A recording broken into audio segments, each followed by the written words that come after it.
Меня укусила акула, когда я стоял в океане. Но я оставался спокоен, терпел, закончил работу. Потом прибежали ребята, и эта акула узнала, что значит румяные парни из третьей ремонтной бригады.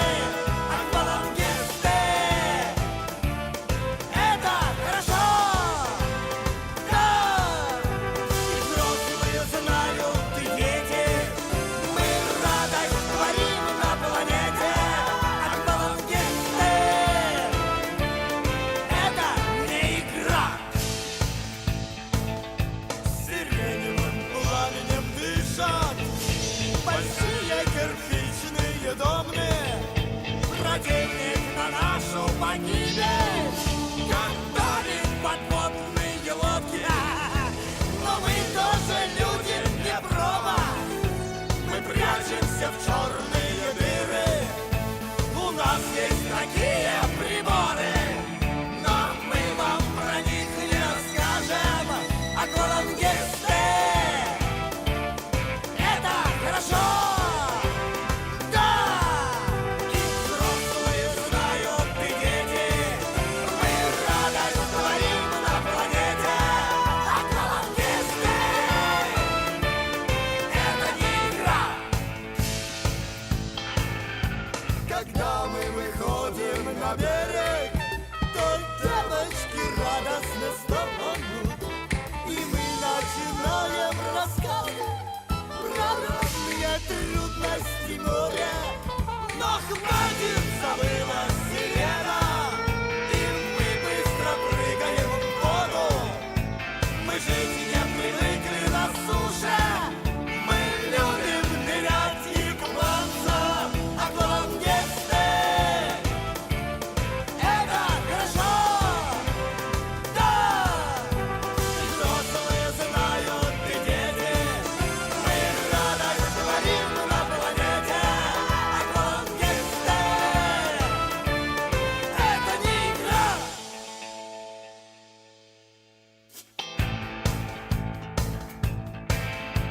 Меня укусила акула, тебя укусила акула, ее укусила акула, да нас всех укусила акула.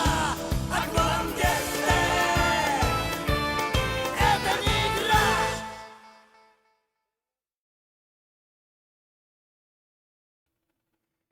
Indeed, we are finally reaching the end of our reading streams, at least for this part of the book, and then we'll see what comes next. For now, of course, good afternoon, evening, or whatever part of the day it is in your part of the planet, and welcome to the final stream of Play Nice, Rise, Fall, and Future of Blizzard Entertainment. As you can see, tonight we're going to be accompanied not just by Bobby Kotick himself, but also by Armin Zerza. So now you know how he looks in real life too. Looks like Austrians have a type. If you catch my meaning, of course. Let me just send out one quick message, and we will be able to continue.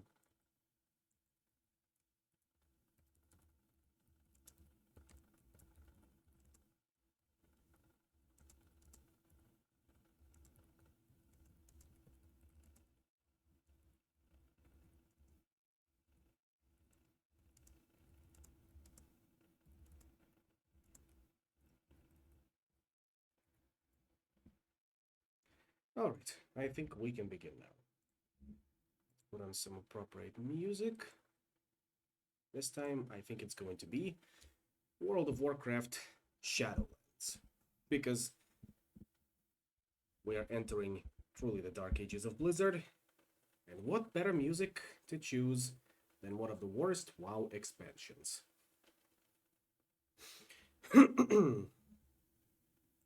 Alright. Let's see where we left off. There. Chapter 25. Cost Reduction. On February 12, 2019, Bobby Kotick declared to investors during the company's quarterly earnings call that they had once again achieved record results in 2018 by hitting an all-time high for revenue. But, he cautioned, the year didn't quite live up to our expectations, and the company would be making big changes to enable our development teams to create better content for our biggest franchises more quickly. As a result, Activision Blizzard would slash nearly 8% of its staff, or around 800 people. Rumors of layoffs had been swirling for months, culminating in a Bloomberg report the previous week indicating that they were about to hit. As Blizzard employees arrived at work, they began seeing mysterious meetings pop up on their calendars. Some were 10 or 15 minutes, some were an hour. We were all sitting in the room. When's your meeting? What does that mean? Said Kelly O'Leary, the project manager on the events team. We all started to overanalyze the situation. When her 15-minute slot arrived, O'Leary was called into a room with a small group of other Blizzard employees who were told their positions were being eliminated. They were presented with papers to sign and informed that they'd be receiving severance packages based on how long they'd worked at the company, then asked if there was anything they needed on their desks before they left. O'Leary was hurt and infuriated, but at the same time she had been growing frustrated with the cultural changes. It was probably for the best, she said. Who knows how long I would have lasted and how much more I would have had to deal with. It was a bloodbath at Blizzard, particularly in the publishing department, where years of political battles and reorganizations had led to a bloated headcount. Side note, one particularly messy reorg helmed by Geo Hunt had divided Blizzard's publishing department into global and regional divisions, leading to a significant number of redundant roles that were eliminated during this payoff. Employees shared whiskey and donuts, exchanged hugs, and waited to see who would survive. In an email to staff, J. Allen Brack explained that staffing levels on some teams are out of proportion with our current release date, and that said the layoffs were taking place primarily within non-development teams. There is no way to make this transition easy for impacted employees, he wrote, but we are doing what we can to support our colleagues. Corey Larson, a manager in the esports division, went through what he described as the 5 stages of grief: denial, anger, bargaining, depression, and then acceptance. After 13 years at the company, the hardest part of getting laid off was having to rethink his routines. All my clothes were Blizzard clothes, he said. For Larson, the company had been safe, comfortable. Now it felt like something had been shattered. Every hoodie with the company logo, every meeting implying they were all part of something bigger than themselves, every comment about how they were one big family. It all felt irrevocably broken. Blizzard had enacted a mass layoff 7 years earlier, but back then the company had been much less profitable. Activision Blizzard had grown from a market cap of around $12 billion in 2012 to more than $45 billion in 2018, while the entire company's operating income, profit, had leaped from $1.7 billion in 2012 to $2.4 billion in 2018. Kotick's compensation had swelled to $30.8 million, or about 319 times more than the median employee salary at Activision Blizzard, according to SEC filings. He was mostly paid in stock, but the disparity was still striking. I was really angry, said Sarah Borger. Laid-off employees were told to say their goodbyes in the parking lot, where they convened for fearful hugs. But not all were said to be leaving this new incarnation of Blizzard. I kind of feel like they gave me a parachute filled with money, one colleague told Borger, and kicked me out of a burning building. She couldn't help but agree.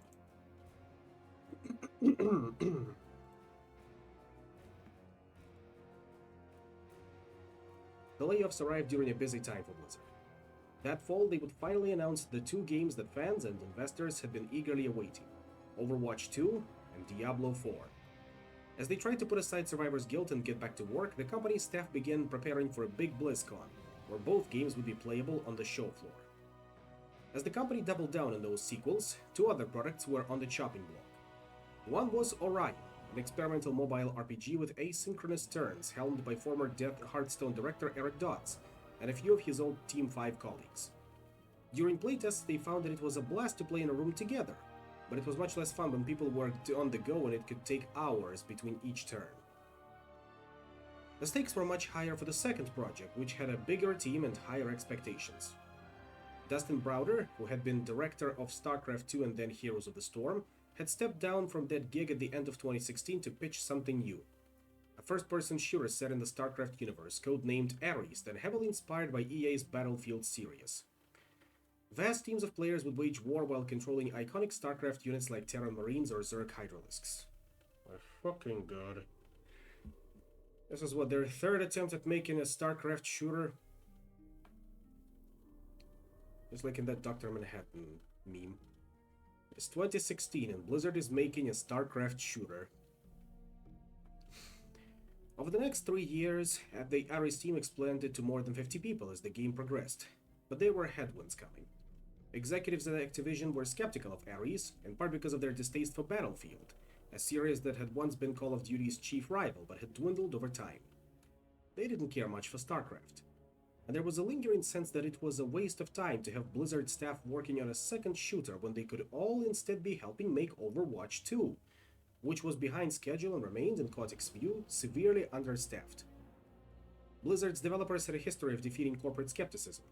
Jason Chase, the producer of Ares, had also worked on Hearthstone, a game that executives at both Blizzard and Activision had wanted to cancel until the team had proven itself with a killer demo. After 3 years of development, they thought that surely Ares would get the same chance. But this was a different Blizzard.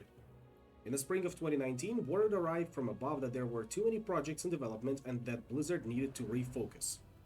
Both Orion and Ares were cancelled, with each team's staff moving to either Diablo 4 or Overwatch 2. Yeah, the FPS will continue until morale improves. Except it never came to be. Leadership of the Ares team was livid, not just because the game had been axed, but because the news came out of nowhere. A small portion of the company's product strat group called Product Strat Core, J. Allen Brack, Ray Gresko, and Alan Adham, had made the decision before even talking to Ares' leadership, and some observers rightly noted that Adham's own projects had somehow survived this culling. Under Morhaime, company-defining decisions had happened with more communication, ensuring that each team's leaders felt like they had agency. Projects get killed all the time, said one person close to the group. They'd be able to handle it if they were treated like adults. The problem was, they weren't treated like adults. Brack may have been trying to avoid triggering anxiety by telling the team that their project was at risk, but the move torched relationships among people who had been friends and colleagues for years. Browder and Chase resigned from Blizzard, as did Dodds and several others. An exodus was underway. Another Blizzard game was also coming out that fall, although it seemed more like a novelty than the next big thing. World of Warcraft was about to turn 15, old enough to have been a significant part of many players' lives. Some longtime fans had felt nostalgic for the early days, back before a decade and a half worth of updates and expansions that transformed Azeroth. Since World of Warcraft was a living game, with quests and zones that could change every time the developers put out an update, there was no way to simply play an older iteration. When you logged in, you joined whatever version of the game currently existed. Over the years, players had wondered if Blizzard could let them access those older incarnations. During one BlizzCon panel with the World of Warcraft team, a fan asked if the developers had thought about adding servers for previous expansions as they were then. Brack, who was the executive producer of World of Warcraft, offered a quick no. And by the way, you don't want to do that either, he added. You think you do, but you don't. He went on to talk about bug fixes and other significant improvements that they had made to the game, like the automated dungeon group finder. In 2015, a group of fans launched an unofficial private World of Warcraft server called Nostalrius that allowed players to access a version of the game from 2006. a snapshot in time from when molten core raids and accidental pandemics felt new. Other fan servers had popped up with similar goals, but Nostalreuse became the most popular, bringing in hundreds of thousands of players who did in fact want to do that. A year later, Blizzard filed a copyright complaint, forcing Nostalreuse to shutter. Brack wrote on the company's internet forums that they had to make the claim because failure to protect against intellectual property's infringement would damage Blizzard's rights, a move reminiscent of the company's moves against Caspa years earlier. There were protests and petitions as fans raged that if Blizzard wasn't going to support old versions of World of Warcraft, they should be able to do it themselves. A year and a half later, Blizzard quelled the complaints as Brack took the stage at BlizzCon to announce World of Warcraft Classic, an official version of the game just the way people remembered it. For the next 2 years, a small team led by an engineer named Brian Birmingham worked on a separate branch of World of Warcraft, designed to recreate the good old days, which even some of the game's developers missed playing. Over time, it felt less and less like the type of game I wanted to play, said Birmingham, who had been at Blizzard since 2006. Playing the game like it used to be, that sounded amazing.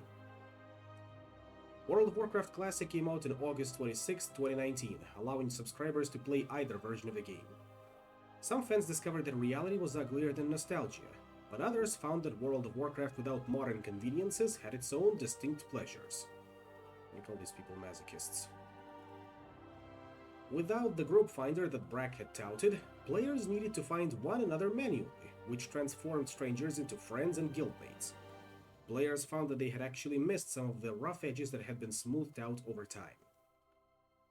What shocked Team 2 most was how many people stuck with World of Warcraft Classic. There was this belief that in leadership that a huge amount of people would be tourists, log off and never play again, said Birmingham. Instead, those people just kept playing, and in the years that followed, Blizzard would release servers for early expansions like the Burning Crusade, and even design new features solely for Classic. It was as if they had branched the timeline and created an alternate universe where the game evolved in different ways. World of Warcraft's executive producer John Haidt later told the reporter that the game's community was just as large as the modern versions, and that they probably now hold the record for the 2 biggest MMOs on the planet Earth. The successful release helped soothe some of the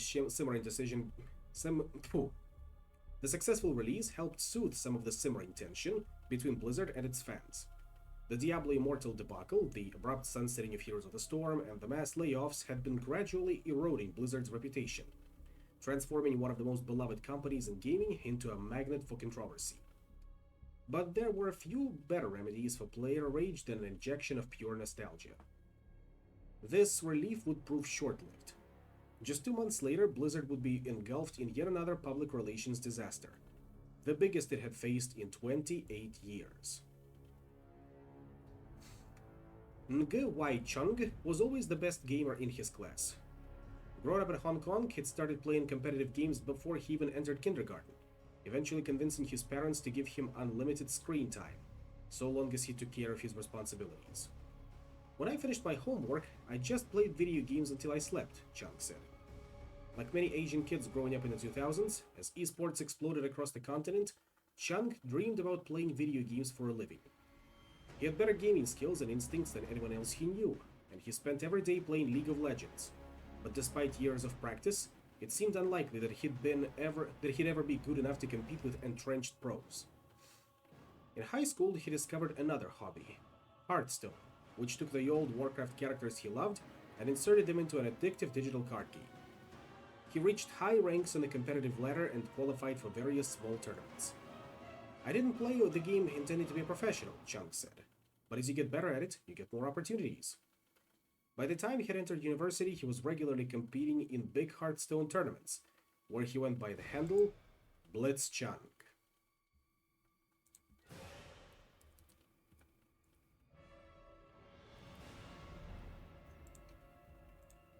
By 2019, Chung had earned thousands of dollars from his burgeoning Hearthstone career, but he was growing distracted by world events. A series of protests had erupted across Hong Kong following a proposed bill that would allow extradition of criminals to mainland China. Protesters said the bill was just the latest symbol of encroachment from China, which had maintained control over Hong Kong since 1997, as a special administrative region with its own laws and government. Having come to a political awakening during the Umbrella Movement, a 2014 protest of opaque election laws, Chung found his attention divided. I played in my matches and thought about what was happening outside, what I'm doing here right now, he said. On October 6, 2019, during a Hearthstone tournament in Taiwan called Grandmasters, Chung was slated to be interviewed on the official Blizzard video game stream and decided to speak out.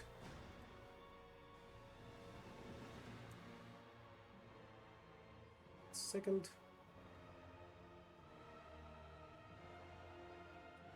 It's gonna pop up in a moment because it is being grabbed, but it will appear right now. Maybe I'll try with this one.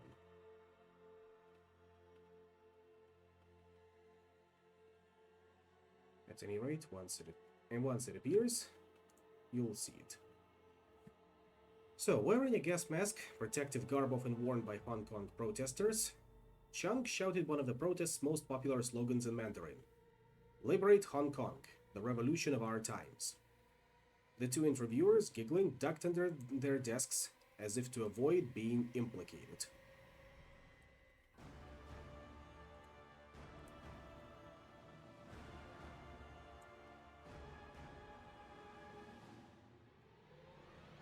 In Irvine, Blizzard took quick action. Chris Sigety, the company veteran who had stepped in as executive producer of Hearthstone when Hamilton Chu departed, huddled with a few esports team members. Bobby, I'm gonna need the other one, thank you kindly. There.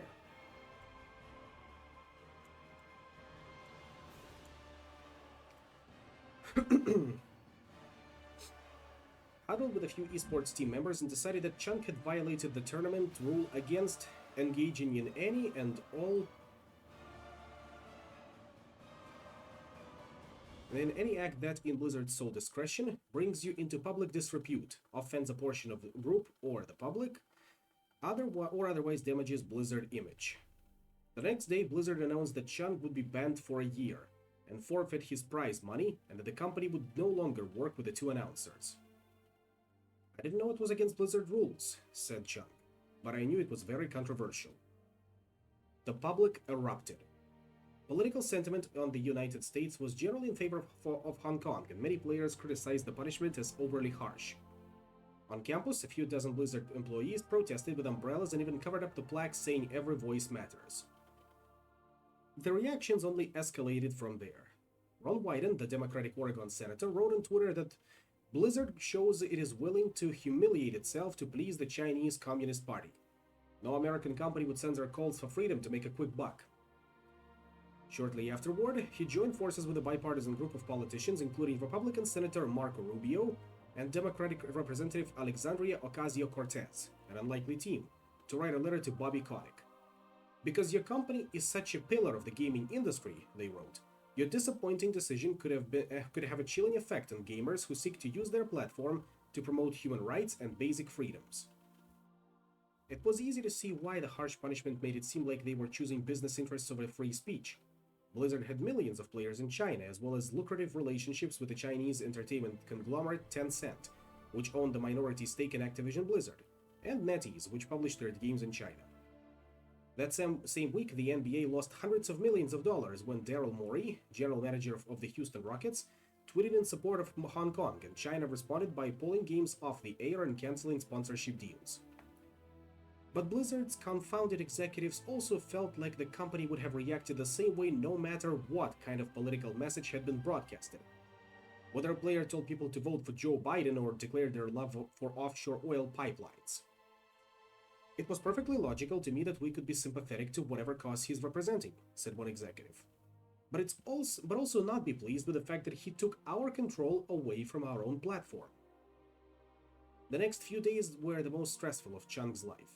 He received a barrage of messages, mostly positive but overwhelming, and more attention than he had ever imagined receiving. Despite the adulation, he felt unmoored. He'd spent most of his hours either playing in Hearthstone tournaments or practicing Hearthstone, and now he was banned from the competitive circuit for the next year. "Suddenly it feels like I lost the purpose of my life," he said.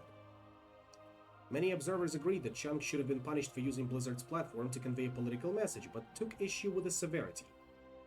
I could understand the fine or even a short suspension, blogged Brian Kibler, a game designer and professional Hearthstone commentator. But removal from Grandmasters, clawing back the prizes he already earned and banning him for a full year seems completely overboard. Meanwhile, Blizzard received a barrage of aggressive emails, calls, and even death threats to their public phone lines. Blizzard's top staff and comms teams met for hours every day trying to figure out how to handle the crisis. Executives at Activision Blizzard also jumped in, slowing down the process as every potential statement was rewritten by rooms full of lawyers and business people. On October 12th, 5 days after the incident, Blizzard put out a new blog post from J. Allen Brack with their decision.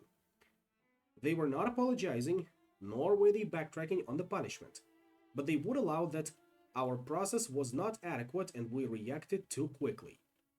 As a result, they were cutting the suspension from a year to 6 months and returning Chunk's prize money.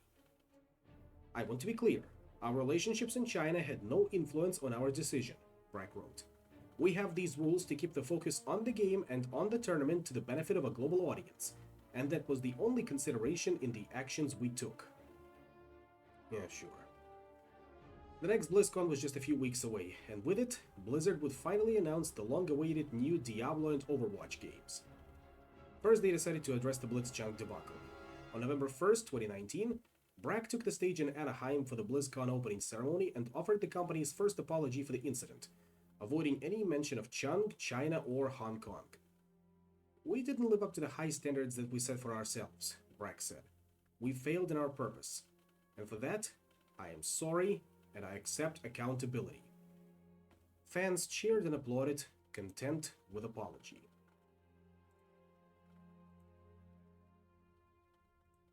Then came the big announcements. The show opened with a cinematic for Diablo 4 that introduced Lilith, the game's fiery antagonist. That reminds me, I'm gonna pull up another relevant image. So just a second, and you will see about that.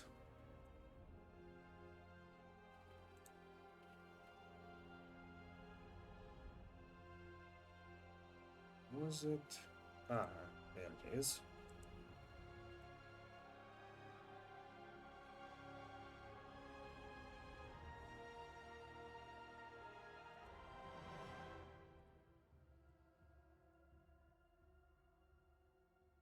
Just gonna need to open it up and we'll be able to continue.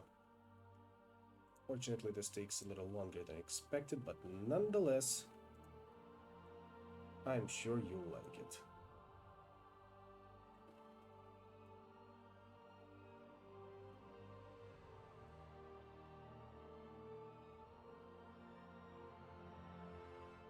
In case you can't tell, that one says, "Welcome to Hell, New York."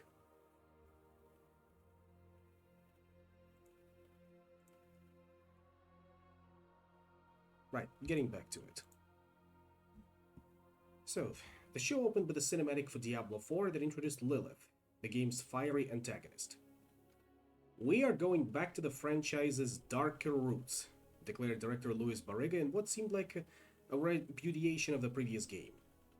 Later, Jeff Kaplan took the stage to announce Overwatch 2, promising that it would feature story missions across the world, from Toronto to Paris, which would allow players to level up and customize their heroes. The big focus, as Kaplan had always envisioned with his crawl, walk, run mantra, would be player versus environment, or PvE, in which players would be able to fight computer-controlled enemies.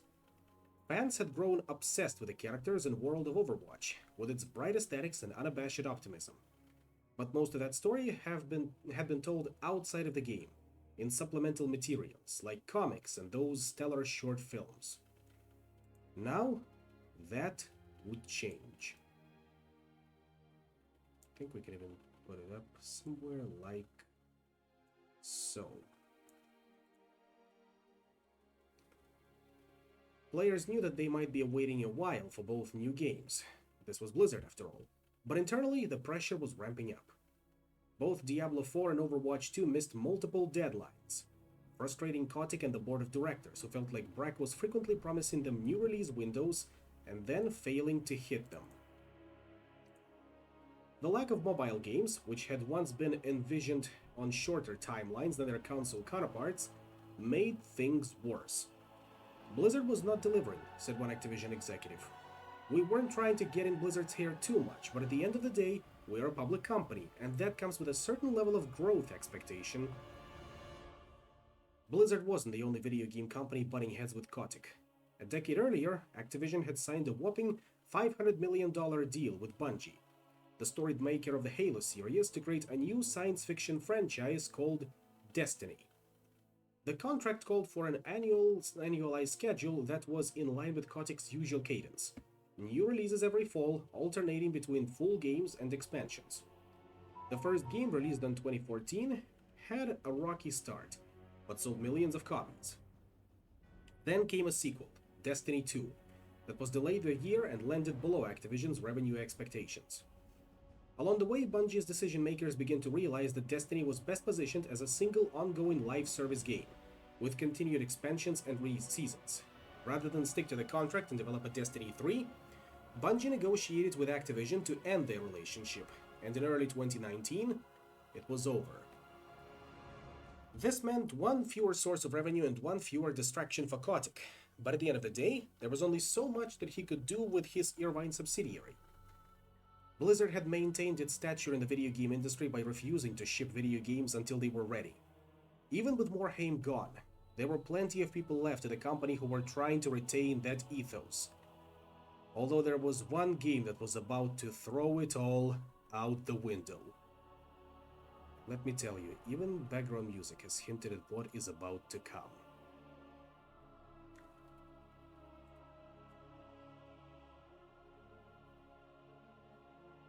You do know what is about to come, right? Chapter 26. Reforged. At the start of 2020, Blizzard was mired in turmoil. The company had been through one disaster after another. Diablo Immortal, the Heroes of the Storm debacle, the mass layoff, the Blitzchung incident. The culture was changing more and more every day, and so many veteran staff were stepping down that the company stopped sending out emails to announce their departures. Those who loved Blizzard could at least still take comfort in the quality of their products. To players, seeing that blue logo pop up at the beginning of a game still meant that they were about to get a polished, satisfying experience. When Blizzard's leadership felt like a game might need more time to turn it into a hit, they would still delay it, no matter how much pressure was coming down from above. But in January 2020, as the world entered a new decade and Blizzard prepared for its 29th birthday, the people who worked in one of the company's smallest teams knew that was about to change. And the man in charge wasn't an Activision plant. He was one of Blizzard's longest tenured veterans.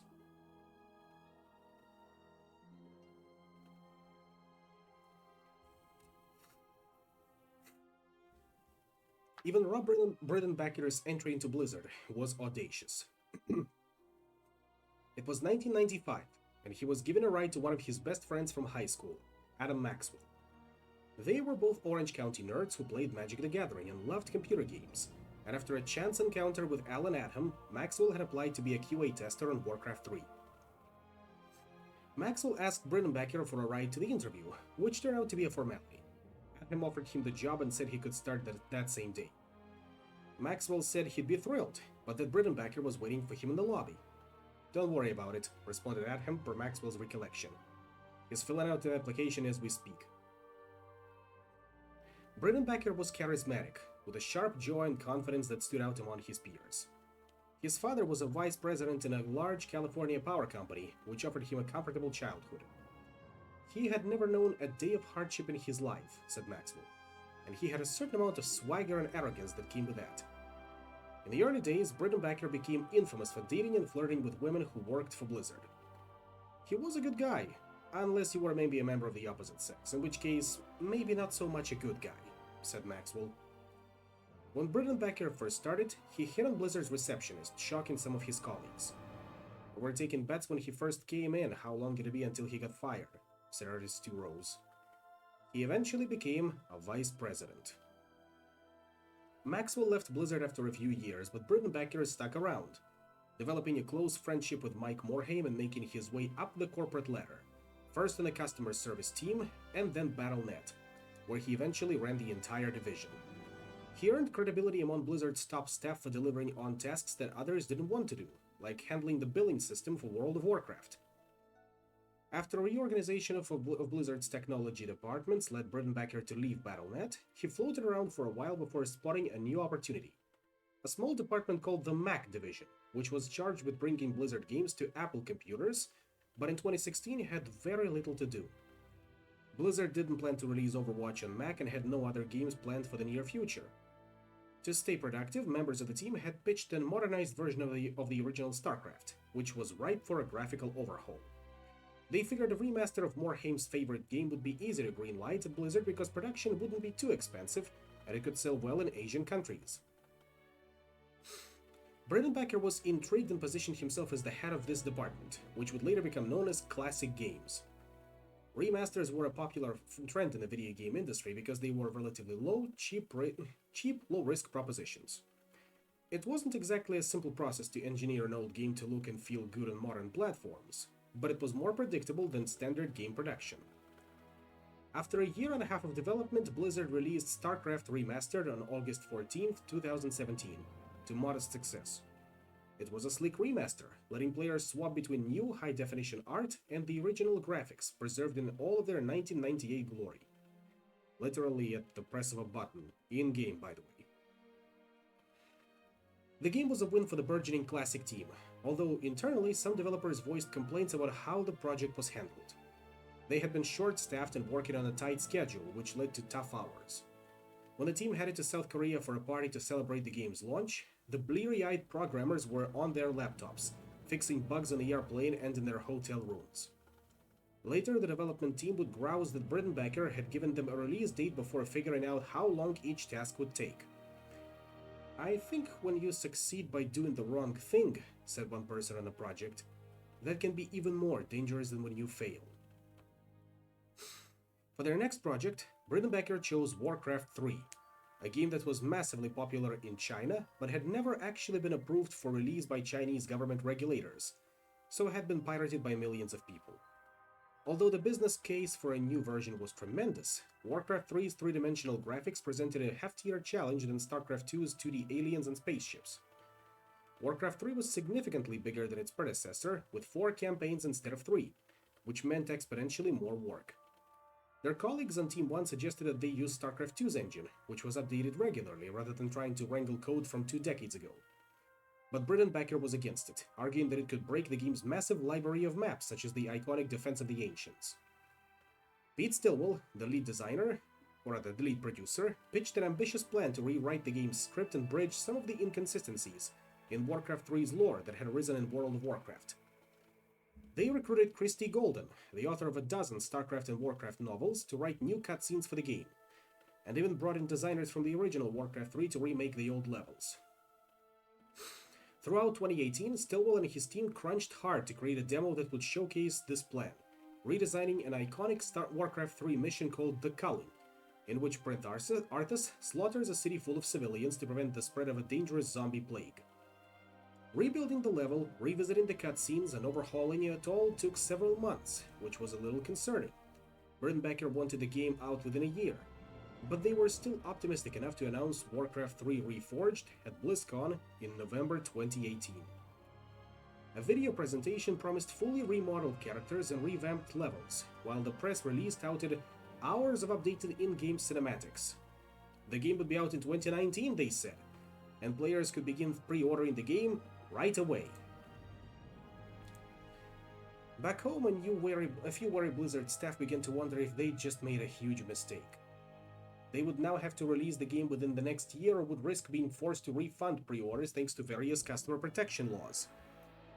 The sudden time crunch combined with the team's ambitious plans meant that they quickly needed to staff up, but as Bredenbacher submitted his budget requests for the upcoming year, it became clear that Blizzard's new leaders didn't want to put significant money into the remaster.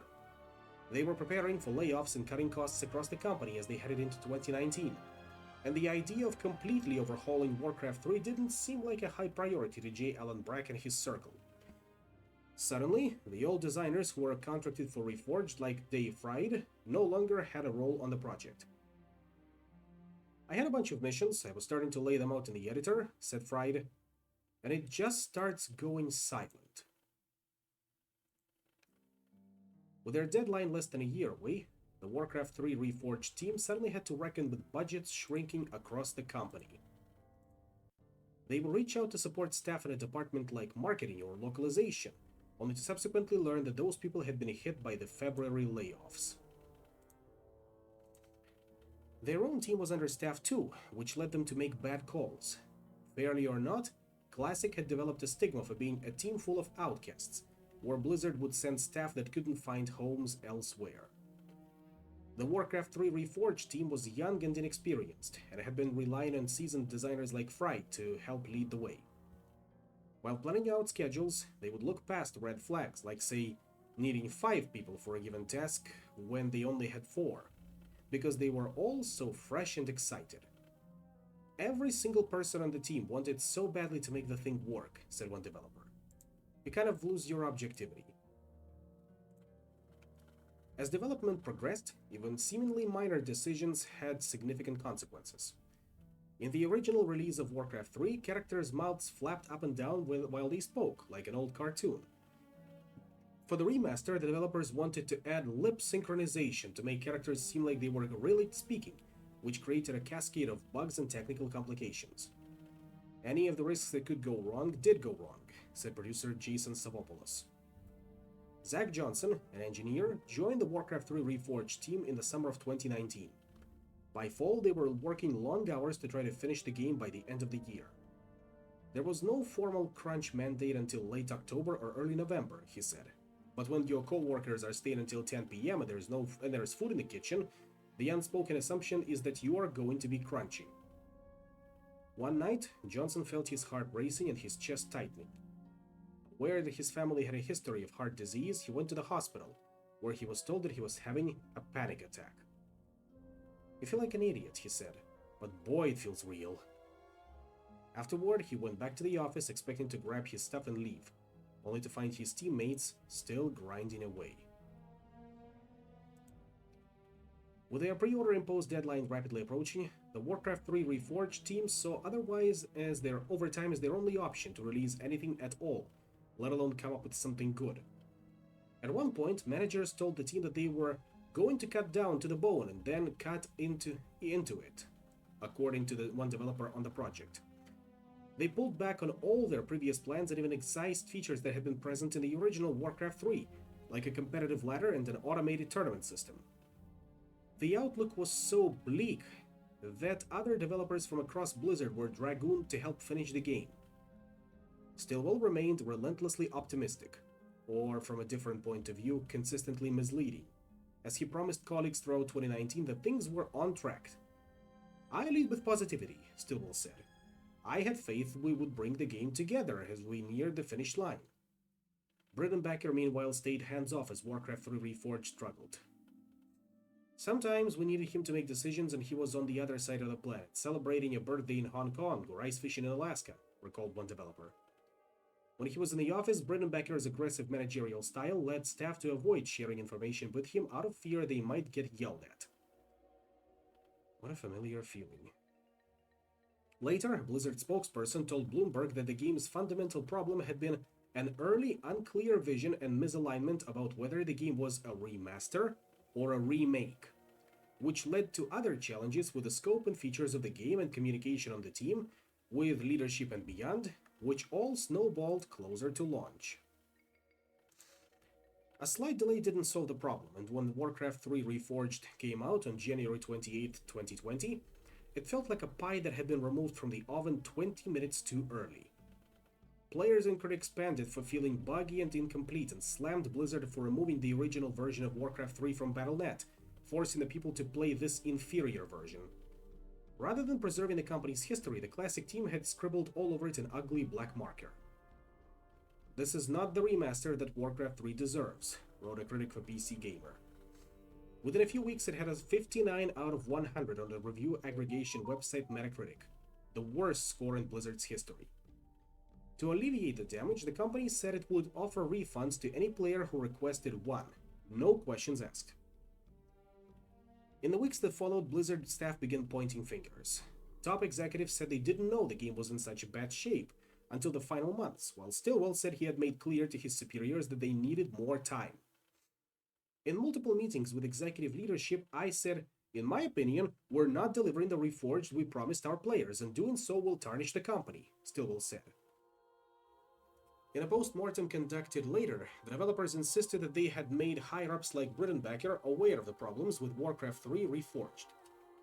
Senior voices in the department warned leadership about the impending disaster of Warcraft on several occasions over the last year or so, but were ignored, the team said according to transcribed notes from the post-mortem meetings. They added that the game's leaders seemed totally out of touch with the velocity/scope of the project until extremely late in development. After Warcraft 3, the Classic team had planned to remaster Diablo 2 in a joint effort with another game studio under the Activision umbrella called Vicarious Visions in Albany, New York. Vicarious Visions would later be absorbed into Blizzard. But the company had now lost faith in Brittenbacker's team and instead moved Diablo 2 under Rod Ferguson, an executive from who Blizzard had recently recruited to oversee Diablo 4. Both Brittenbacker and Stillwell left the company. Savopoulos, who would also leave Blizzard soon afterward, looked back at the experience sanguinely. "When you're in the trenches with people, you form good bonds," he said, "especially when the trenches are pretty muddy." The debacle was yet another sign to the outside world that the once revered company had changed in a big way. Now, Blizzard was not just stepping on PR rakes. For the first time in 3 decades, it had released a bad game.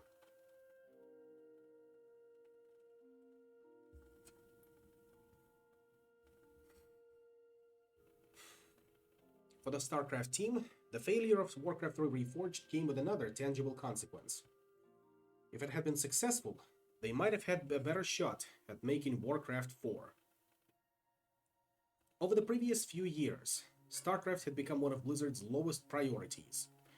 StarCraft 2 was beloved by its fans but had never lived up to the company's lofty commercial expectations, perhaps because of cultural changes in Korea and the Casbah battle, or perhaps because real-time strategy games weren't as popular in 2010s as they had been in 1990s. The genre that Blizzard had once dominated now felt twitchy and complicated, requiring a level of multitasking that wasn't amenable to many casual players. They were getting drowned out by the smaller scale strategy games like League of Legends and Clash Royale. But Tim Morton, StarCraft 2's production director, believed that the genre could be revitalized. At the end of 2015, after the release of StarCraft 2's final expansion, Morton laid out a plan to release 3 short mission packs called Nova Covert Ops, a spiritual reincarnation of the ill-fated StarCraft Ghost. Players would be able to deck out the Terran spy Nova with high-tech gear for infiltration and combat missions that pushed the limit of StarCraft 2's map editor. The catch was that Morton was only able to get approval for a year's worth of budget to develop them all. Nova was really tough, said Elena Nicora, a producer on the project. The team was not used to that cadence. Fans enjoyed the mission packs, but they didn't sell well, and some of the team's top developers were ready to move on. Lead designer Jason Huck, who had now been working on StarCraft 2 for an entire decade, was burnt out and struggling to come up with new ideas for RTS mission mechanics. "I wanted to work on a new type of game," he said. Without the resources to build more missions for StarCraft 2, Morton pivoted again. Many of the game's original developers had moved to other projects, so he put together a small group of mostly new employees to transform it into a live service game.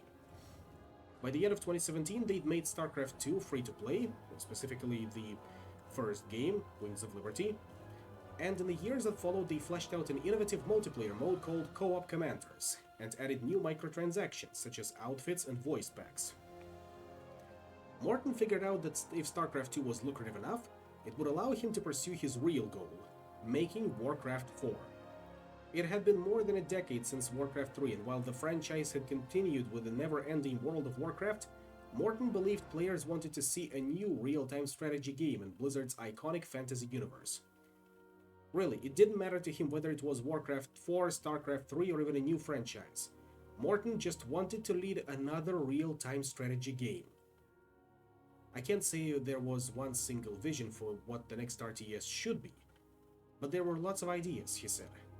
At one point, perhaps out of desperation, he'd even floated a strategy game based on Call of Duty. You know what they say? First-person shooters also make for good strategy games in terms of world design.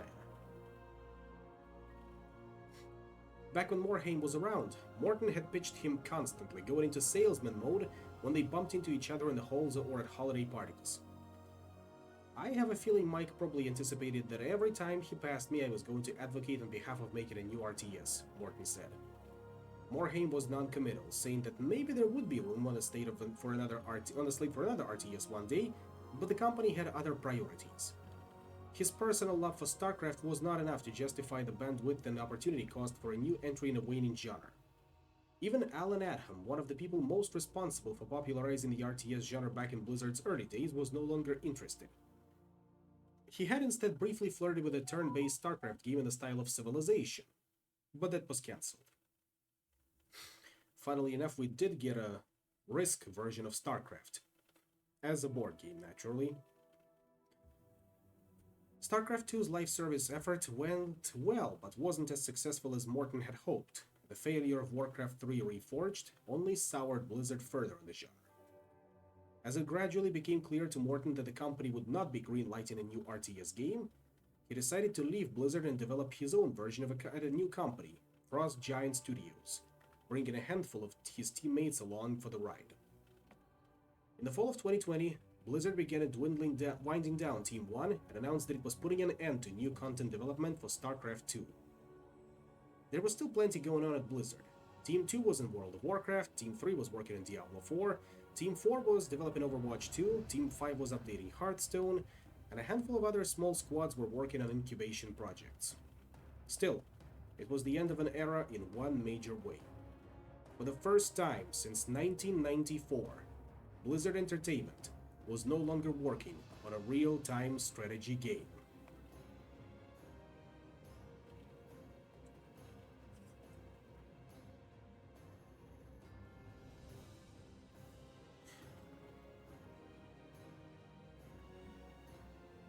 Chapter 27: The Blizzard Tax. Around the same time that Warcraft 3 Reforged came out, news reports began to circulate about a mysterious new virus that originated in China. By the end of March 2020, Blizzard staff were working from home as the world was ravaged by an infectious disease called COVID-19, which spread through close contact in indoor spaces such as offices. Just like about every company in just about every industry, Blizzard struggled to deal with the pandemic. Drained parents tried to patch together solutions for their childcare woes, while designers and artists learned how to collaborate on digital whiteboards. Blizzard staff, trying to maintain their sanity during an unprecedented crisis, gathered in video calls to play games and hold virtual happy hours. To keep up morale, teams put together monthly Zoom milestone meetings to show off their game's progress. Many of the programmers, artists, and designers were working on disparate silos and had no sense of the full scope of their projects, so this was a helpful way to check in. "They were the main driver of enthusiasm for me," said one developer on Diablo 4. "It was helpful to remember that I am working on a video game." At the same time, their corporate overlords were exerting more influence every day. Activision Blizzard brought in a new HR boss, Claudine Naughton, who'd previously spent 2 decades working in insurance. One policy she introduced, called stack ranking, asked managers to give ratings to each of their employees across a 5-grade scale: top, high, successful, developing, or low. Each of those categories had a quota, and managers were expected to place around 5% of their teams on the bottom 2. A controversial policy that tech giants like Microsoft had once enacted to cull their lowest performers. At Blizzard, getting a low ranking was like being marked with a permanent scar. Developing employees would be passed over for promotions, denied raises, and even receive lower portions of the profit-sharing bonus pool every year. Blizzard managers looked for loopholes, like giving the bottom grades to develop employees who were already on their way out, but the policy still led to widespread resentment.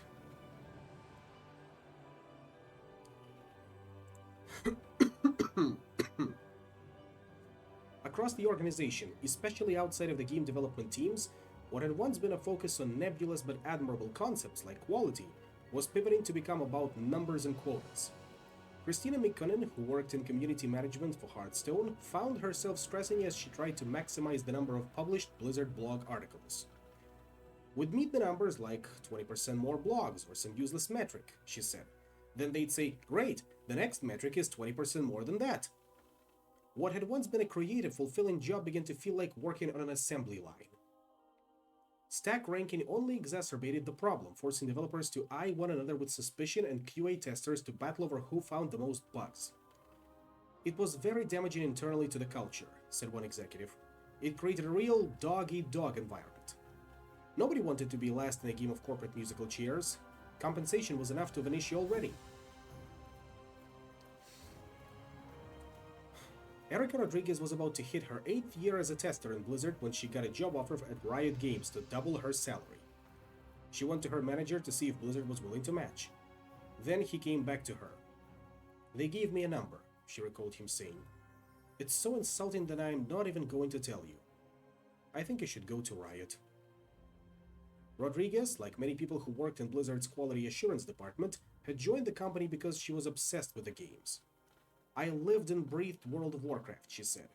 She'd loved the company's annual rhythms, working for months to put together demos for BlizzCon and then riding the highs of that weekend for the following year. She'd been given a temporary opportunity to redesign items for World of Warcraft. But after more than 7 years in QA, she felt like testers were mistreated. They were underpaid, isolated from development teams, and encouraged to battle with one another for the coveted designer and producer jobs.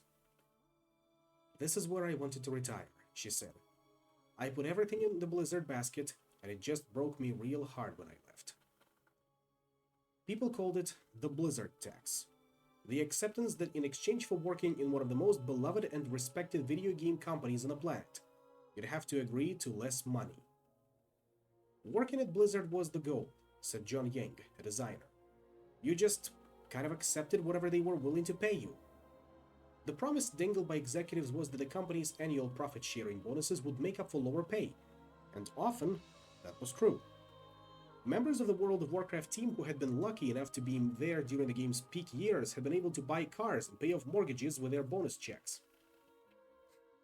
But nothing was guaranteed, and during fallow periods, like the years following Overwatch, the bonuses could be underwhelming. For Blizzard employees who worked in departments such as QA and customer service, it was difficult to live in Irvine, where rents had skyrocketed. In 2017, the United States Department of Housing and Urban Development determined that a single person would qualify as low income in Orange County, California, if they earned $58,450 or less per year. At roughly $20 per hour, testers at Blizzard were lucky to break $45,000. The issue hit a tipping point towards the end of 2018, as employees began grumbling on internal message boards that they weren't just underpaid, they were struggling to get by. In a series of emotional posts, they shared stories about missing car payments, skipping meals, and cramming into 2 or 3 bedroom apartments as groups of 4 or 5 roommates. We do not even bring up kids anymore due to finances, wrote one employee. I see higher-ups posting pictures at Disneyland with their family. Seems like fun. Some testers volunteered for extra overtime because they otherwise couldn't make ends meet.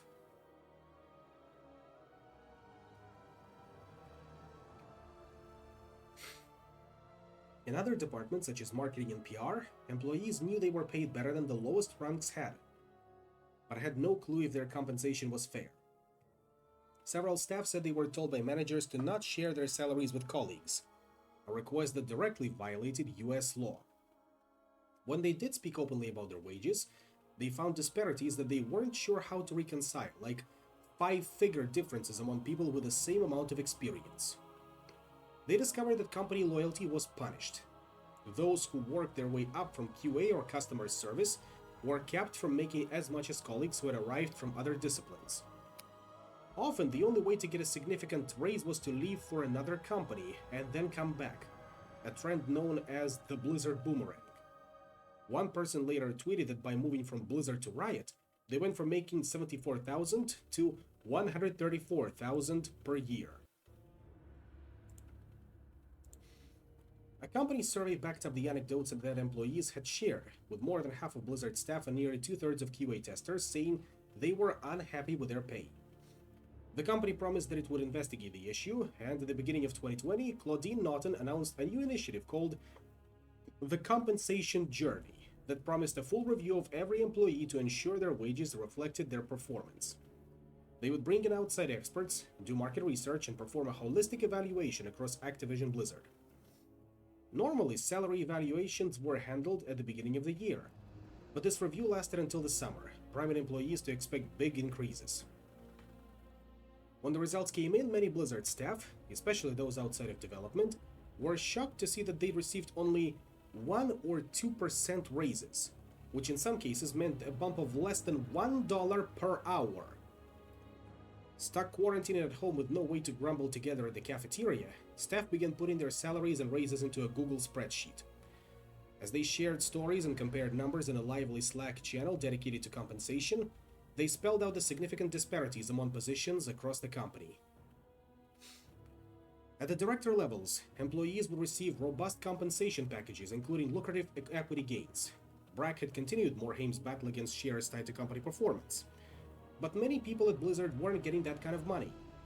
When one high-ranking staffer shared in Slack that they'd recently received a profit-sharing bonus of around $30,000, someone snarked, "When your yearly bonus is about as much as the average customer service yearly pay." Across the video game industry, game companies saw QA and customer service as fungible positions because they didn't require college degrees or specialized skill sets, so it wasn't unusual that art or engineering would pay more. But Blizzard was part of a Fortune 500 company that generated more than $8 billion a year, and in 2020 had paid Kotick a compensation package that was worth a staggering $155 million. Could the company really not afford to pay its testers enough to live in Irvine without having to dodge debtors and skip meals? Throughout August, a group of Blizzard employees decided on their own to run internal surveys and discern the scale of the problem. The data from around 800 respondents proved that they'd already believed. On the quality assurance testers videos who responded, 27% said that they had trouble meeting their basic needs, and 52% said that they could pay for rent and meals but had little to no money after that. For customer support staff, the numbers were similar, 23% and 45%.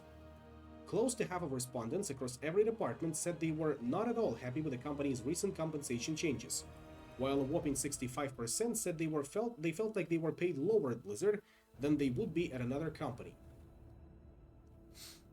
The mass layoffs a year earlier were still having an impact, leading to many of those who had remained at the company to inherit responsibilities from those whose roles were eliminated. More than half of staff who responded to the survey said the scope of their jobs had increased, but they had not received additional pay. Hundreds of people said they found Blizzard's profit-sharing system to be too opaque, and 78% of respondents said they would be happier with the system if they could understand how it was calculated, even if the amounts didn't change. Even developers on Blizzard's most lucrative products sometimes felt like they were being paid unfairly. "I definitely had financial anxiety," said Chris Morris, a designer on World of Warcraft. "I'm working a whole bunch and I'm still not having an easy time making ends meet." When Morris started applying for other jobs, in part due to money woes, he was shocked to receive an offer from a nearby game studio, Sony Santa Monica, that was 40% more than his Blizzard salary. "I know many people left because of that," he said. "It was definitely a factor for me." On September 3, 2020, a group of Blizzard staff sent a letter to J. Allen Brack outlining their issues.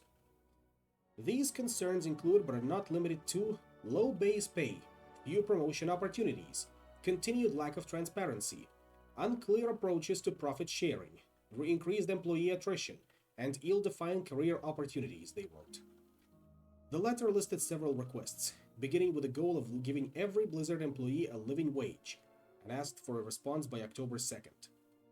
"You have asked us to come to you with our concerns, and we worked with our peers to make every voice matter," they wrote. Brack did not respond by the deadline. Later, he recorded a video that broadly addressed the letter but did not offer many specifics. Perhaps his power in the matter was limited. After all, Activision Blizzard controlled the budgets. As some Blizzard employees struggled to pay their rent, the video game industry was breaking all-time records. Although the pandemic created economic uncertainty across the world, it was a boon for video game publishers, who saw revenues skyrocket as people found themselves with nothing to do but stay home and play video games. Activision especially benefited from this period thanks to Call of Duty Warzone, a free-to-play battle royale game released in March 2020 that sent players parachuting into a large map and told them to explore, hunt for new gear, and survive to be the last person standing. It was an addictive formula pioneered by a 2017 game called PlayerUnknown's Battlegrounds, and imitated by many others, including the mega sensation Fortnite, and now Call of Duty. By August, some 75 million people had played Warzone, helping Activision's revenue leap from $2.2 billion in 2019 to $3.9 billion in 2020. The success of Warzone made it even more glaring that Blizzard wasn't releasing similarly impactful new games. Some Activision Blizzard executives pointed out that while Blizzard employees were lamenting their salaries, the latest World of Warcraft expansion, Shadowlands, was slipping a month. Diablo 4 was struggling with story reboots and directional changes. Perhaps the most egregious offender was Diablo Immortal, the mobile game which seemed to Activision like it should have been released years earlier. I think there were a lot of efforts made to accommodate longer timelines, said Rob Millock, business lead for Kotick. You knew you had these people who had this magic touch, would come up with something amazing, but you're in the confines of a public company. Kotick was not looking to force Blizzard to release games that weren't ready. He wanted them to be hits. But he was clearly displeased with the stagnant progress. Daniel Alegre, who Kotick had hired earlier in 2020 as Activision Blizzard's newest president and chief operating officer, replacing Cody Johnson, was tasked with speaking to Brack on a regular basis, and ramping up the pressure at Blizzard's two biggest games missed their deadlines. Neither Diablo 4 nor Overwatch 2 would be ready in 2020 or even 2021, leaving Brack responsible for explaining these constant delays to the board of directors. Jay kept defending the team for years, said a former Blizzard executive, and Overwatch 2 kept slipping and slipping and slipping. It got to a point where Jay lost his privilege of autonomy with Activision. When Overwatch 2 was first announced, Kaplan was asked by an interviewer when it would be out. In retrospect, his response almost feels like it was addressed to his corporate overlords. "I have no idea," he said. "Just let us make it great. That's what we care about more than anything. We don't have a date in mind." There were several reasons that Overwatch 2 kept slipping, including the business model, which was a constant subject of debate. Since the release of the first game, most other competitive shooters had gone free-to-play, and Overwatch 2 would follow suit, which raised questions about how it would be monetized. With selling heroes would violate the promise Kaplan had made years earlier, but cosmetics alone might not make enough money to allow it to surpass the first game. There were hazy plans for a Battle Pass, a popular monetization system allowing players to pay to acquire checks. But Blizzard's developers and finance people were still building spreadsheets to try to figure out what that meant. Activision executives expected a high average sale price, ASP, the amount that customers would spend when they first picked up the game, because that was their key metric for the annual Call of Duty games. At the same time, they also wanted high lifetime value, LTV, the amount that customers would spend across their entire time with the product, which was the standard measure for the success of a free-to-play game. "It's very hard to make both those things be really big at the same time," said one Blizzard executive. But the main reason Overwatch 2 was late was that Kaplan's ambitious vision for PvE had failed to coalesce. The underlying technology of Overwatch wasn't built for filling maps with hundreds of computer-controlled enemies, as a PvE mode would require, and the game's heroes were designed first and foremost to fight one another. The Sniper Widowmaker's ultimate power was to highlight the location of every enemy on the map, an ability that was crucial for battling against other players, but useless against AI opponents with predictable patterns. While the story modes of most games were typically designed to be finished just once, like StarCraft 2's lengthy campaign, Kaplan wanted Overwatch 2's PvE to be infinitely replayable, which proved difficult to pull off. By 2021, the Overwatch 2 team was starting to find solutions to these creative dilemmas. But the scope only grew larger as development continued, leading team members to fret that they were repeating the mistakes of Titan. Activision executives would call Overwatch 2's leadership on a regular basis, which created more tension as Kaplan fumed to colleagues that he wished he could be just left alone to make the game he wanted to make. I think Bobby wanted to figure out ways to give more resources to the Overwatch team, said Millock. The Overwatch team didn't necessarily want more resources. They wanted less interference. The biggest point of contention was still the size of Team 4, which remained exponentially smaller than the teams behind rival shooters. Kotick still wanted to make it larger or create a second division in the fashion of his massive Call of Duty empire. And even within the team, some developers agreed that Overwatch 2 needed more designers, artists, and engineers to execute on Kaplan's vision. Newcomers were stunned when they learned that a single person might be responsible for a feature that would typically require dozens of people. Blizzard leadership, already frustrated by Activision policies like stack ranking, argued that bringing in new people came with plenty of its own costs. Senior staff on Overwatch spoke with a shorthand of people who had been teammates for a decade, and it would take months if not years for new hires to acclimate. Interviews, onboarding, and training took days away from Overwatch leads who would otherwise be contributing to the game. The more people we added, the more difficult it became, said animator Michael Biancalana. The larger the team, the bigger the budget, which meant the revenue would have to scale up to match. And there was a persistent fear that Kotick's ultimate goal was to annualize the franchise. Nobody at Blizzard wanted to see Overwatch go the way of Guitar Hero. In the spring of 2021, Jeff Kaplan resigned from Blizzard, as did production director Julia Humphreys. They were followed a few months later by executive producer Chaco Soni, who had taken over from Ray Gresco, leaving a huge leadership void on the Overwatch team. On his way out, Kaplan urged his staff to not let business realities overwhelm their creativity. To a group of designers, he shared a video from the singer David Bowie about pushing boundaries in art. I think it's terribly dangerous for an artist to fulfill other people's expectations, Bowie said in the video. Always do go a little further into the water than you feel you're capable of being in. Go a little out of your depth. When you don't feel that your feet are quite touching the bottom, you're just about in the right place to do something exciting.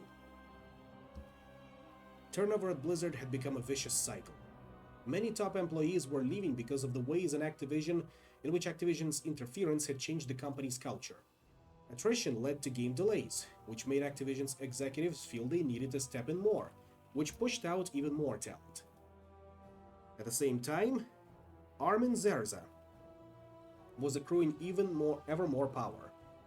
Ever since he had arrived at Blizzard, Zerza's colleagues had suspected that his ultimate goal was to climb the corporate ladder, a suspicion that was given further credence in the spring of 2021, when he was promoted to Chief Financial Officer for all of Activision Blizzard. The good news for his detractors was that he would no longer be on the Irvine campus every day, but he was now even more integral to the company-wide decisions.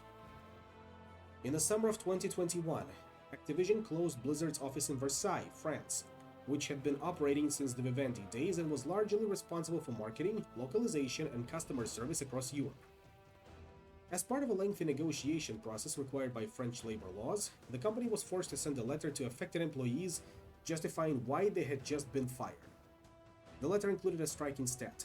Blizzard consisted of around 52% game developers, in comparison to rivals like Ubisoft, 85%, and Take-Two, 77%, which Activision wanted to change. You know, the stats are there, but the game quality is definitely not. But that stat could be misleading. A big chunk of those non-developers worked on Battle.net, which allowed the company to distribute and sell its own games on PC without giving a 30% cut to Valve's Steam, a significant boost to Blizzard's profit margins. Divisions that other companies largely outsourced in 2021, such as customer service and cinematics, maintained internal teams at Blizzard. As Activision kept looking to consolidate, Brack and his circle pushed back, arguing that Blizzard's customers were primarily on PC, while Activision's were on console, and King's were on mobile. So it made no sense for all three companies to rely on the same marketing or support staff. Since Morhaim's departure 3 years earlier, Blizzard had been in a constant crisis mode, sending morale plummeting across the company. Departing veterans like Tim Morton and Ben Brode were starting new game studios that convinced even more staff to leave with them. Riot, Bungie, Epic, and other competitors leaped to the opportunity to poach people from Blizzard. The Morheims, too, started a new company called Dreamhaven, with an all-star roster of former Blizzard leaders including Eric Dodds, Dustin Browder, Chris Sigety, and many others in hopes that they could recreate the old Blizzard magic. But as the world was about to learn, not everybody who worked at Blizzard has found it all that magical. And that prompts a special musical track. Let me know if it's going to be too loud.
Chapter 28, Reckoning.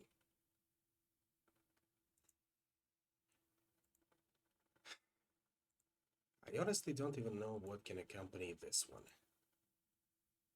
So give me a second. I'll figure it out.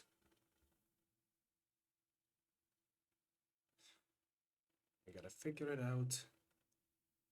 Bring this song to its end, as they say.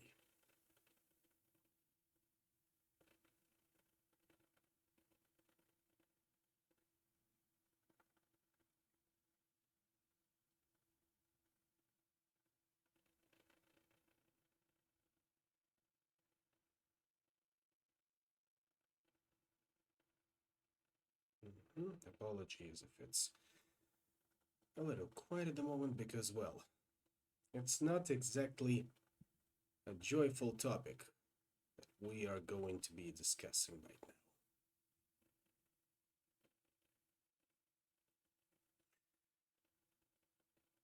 Oh, cannot go wrong with this one.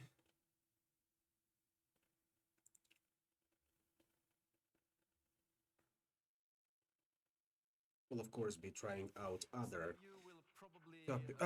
musical tracks later down the line, So let's see. Blizzard had always been a complicated place for women to work. In the company's 30-year history, there had been no female executive producers or game directors, which made it difficult for women to see a path to long-term success. Tenure was paramount, and most of Blizzard's female staff had joined in a decade after World of Warcraft, so they would never be able to catch up to male colleagues. There was a feeling across many departments that if you didn't fit into the boys' club, you'd always be questioned. But there wasn't that much that women could do about this problem, until the late 2010s, when a few began speaking to attorneys as part of investigations led by both the federal and state governments. On July 21st, 2021, the news became public as California filed a lawsuit against Activision Blizzard for sexual discrimination and misconduct. Side note, 2 years later, in December 2023, both parties would agree to a $54 million settlement stipulating that no court or any independent investigation has substantiated any allegations that there has been systemic or widespread sexual harassment at Activision Blizzard. In a harrowing 29-page complaint, the government's lawyers declared that sexism has plagued the male-dominated gaming industry for decades and pointed to Activision Blizzard as a prime example of this epidemic. The most appallingly allegation that a woman had died by suicide due to a sexual relationship that she had been having with her male supervisor occurred in Activision Publishing, but many of the other claims appeared to focus specifically on Blizzard, which was accused of paying women less than men, ignoring HR complaints, and tolerating known harassers. The lawsuit's complaint was sloppy and often misleading, conflating different parts of Activision Blizzard and drawing no distinction between Blizzard's departments, which each had significantly different cultures. Still, many of the women who had worked for Blizzard over the years felt like it captured a broader truth. In the days and weeks that followed, dozens of men and women shared personal stories on social media, saying they had been seen or faced sexual misconduct, gender discrimination, and an HR department that seemed either unwilling to listen to problems or incapable of addressing them. Many were angry. Some felt relieved that they weren't alone, that they had been justified in the rage they'd felt when looking back at their experiences at one of the video game industry's most beloved companies. Despite people around them saying that everything was fine, that they made it up, and that they were exaggerating. Now, perhaps by speaking out, they could find some peace.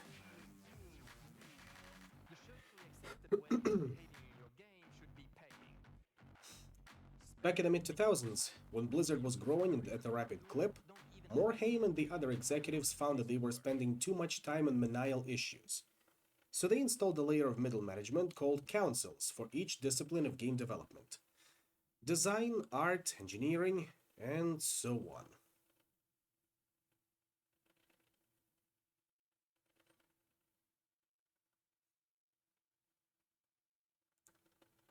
Now I'm wondering what else can I put on for that. You know what, I think what I'm going to do is...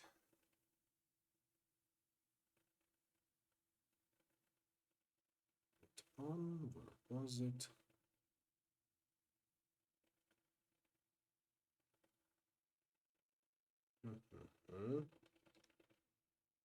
Come on. Something appropriate.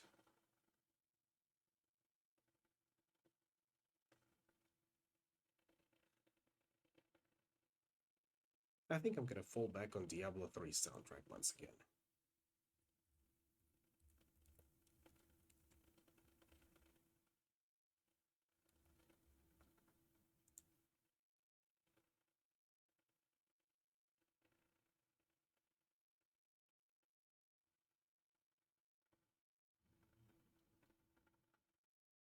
Or at least this one.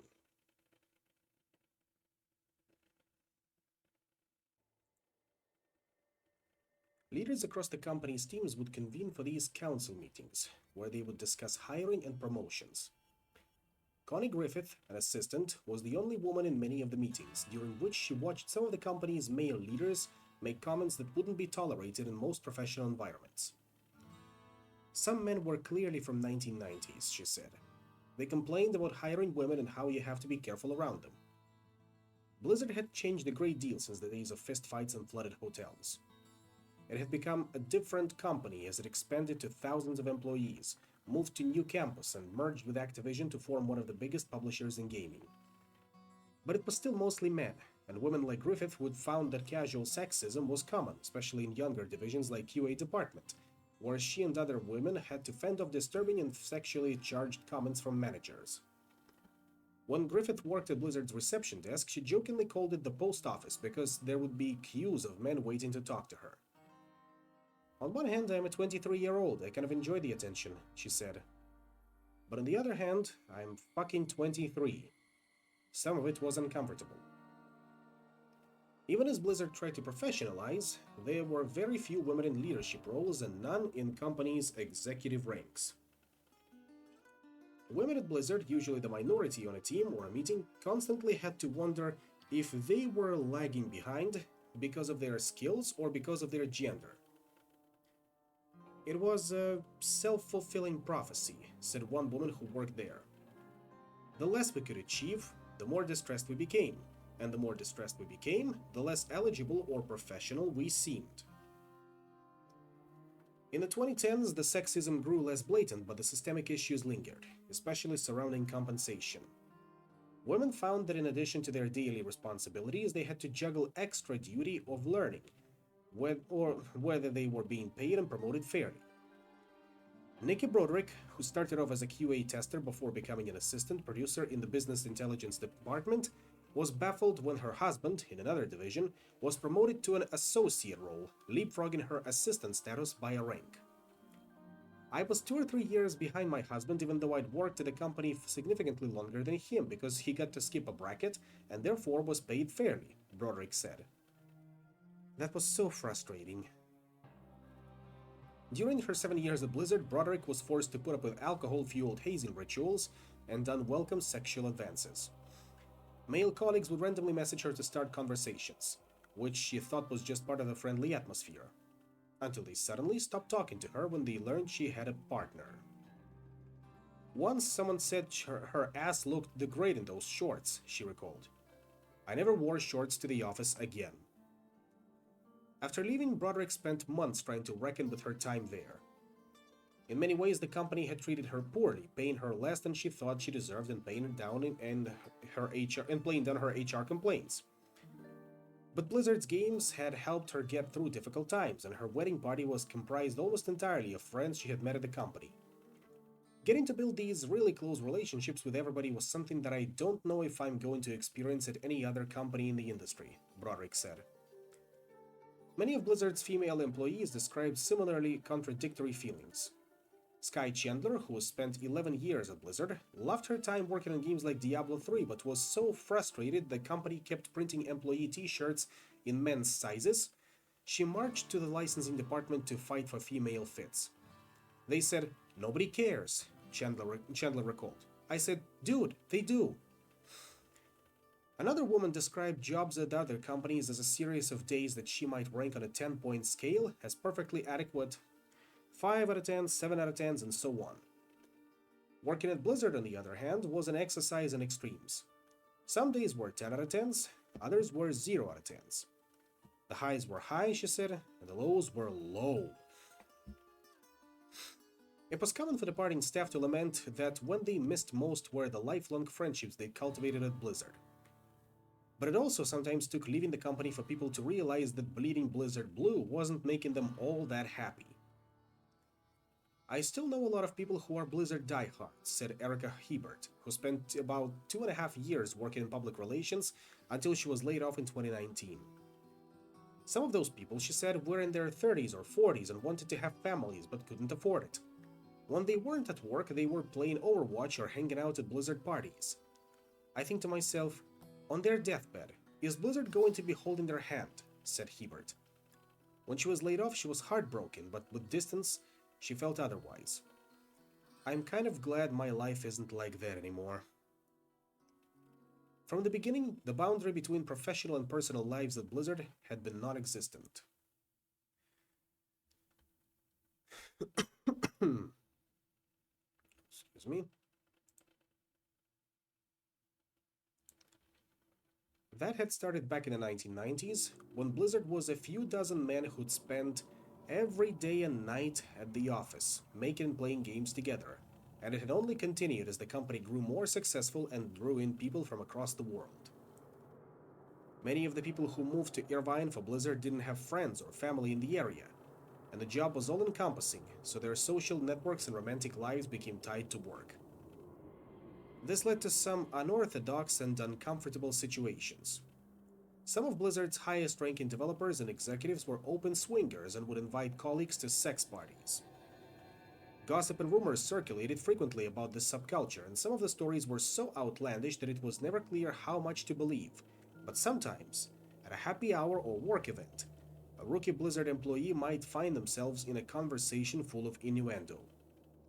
They'd be very subtle about it, said community manager Christina Mikkonen. They wouldn't come out and specifically say it, but you would know. Jason Hutchins, a long-time Blizzard producer, was upfront about his involvement in this world, saying he believed in consent and that he and his wife vetted everybody they invited into their swinger parties. We were open and honest about everything, he said. Those conversations would have happened at a very frank level. But even consensual evenings could lead to messy realities when everyone had to see each other at the office the next morning. There were issues, but I think we tried to handle them publicly, fairly, and overboard, said Hutchins. Did that bleed over to the office?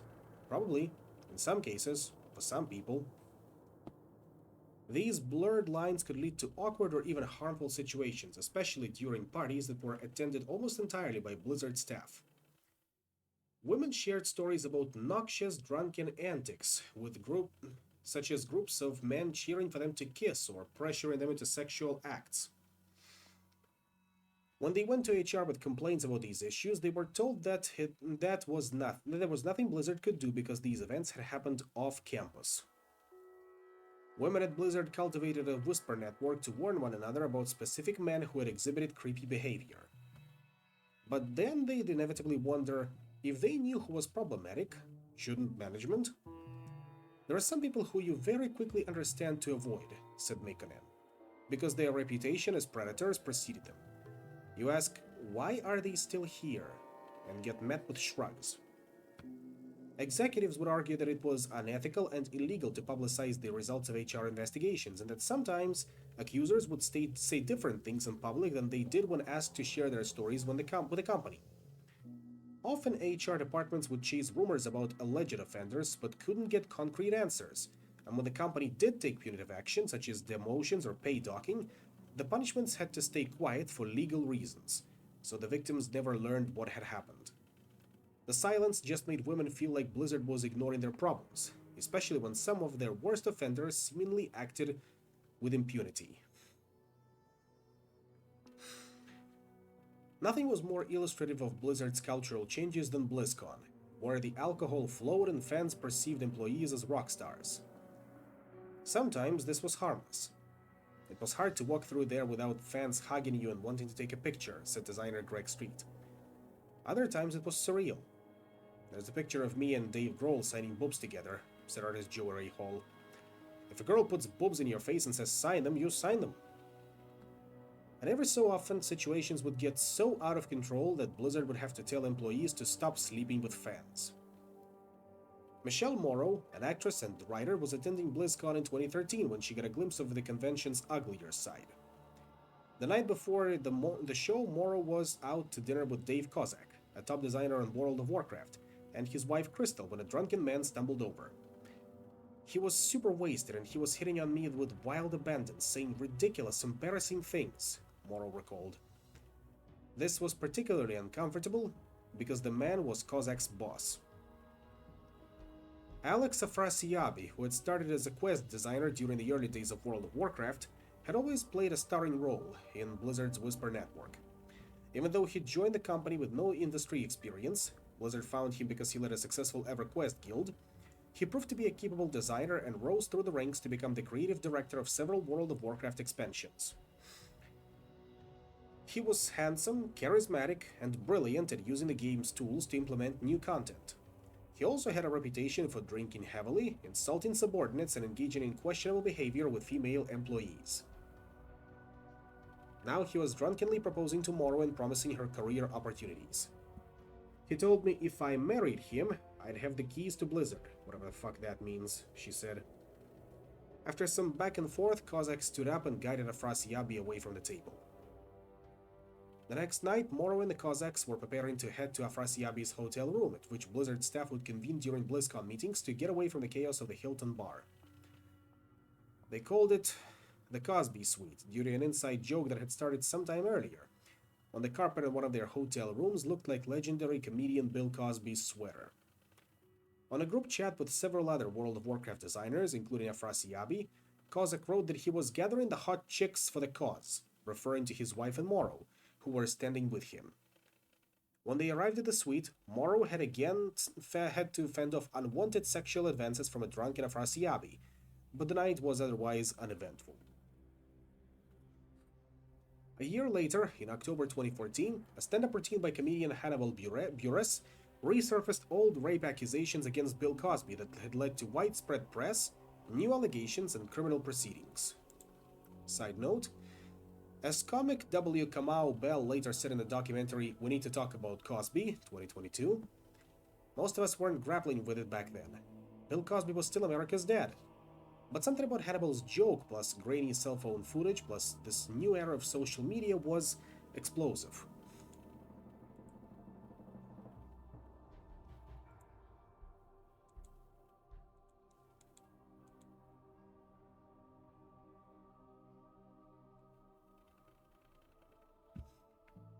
Okay, it's like I lost it a little bit, so just a second. Where were we?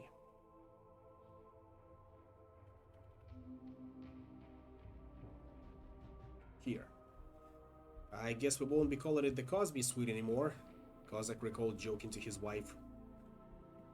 But the name resurfaced in 2021 when the California lawsuit declared that Afrasiabi was so known to engage in harassment of females that his suite was nicknamed the Crosby Suite after alleged rapist Bill Crosby.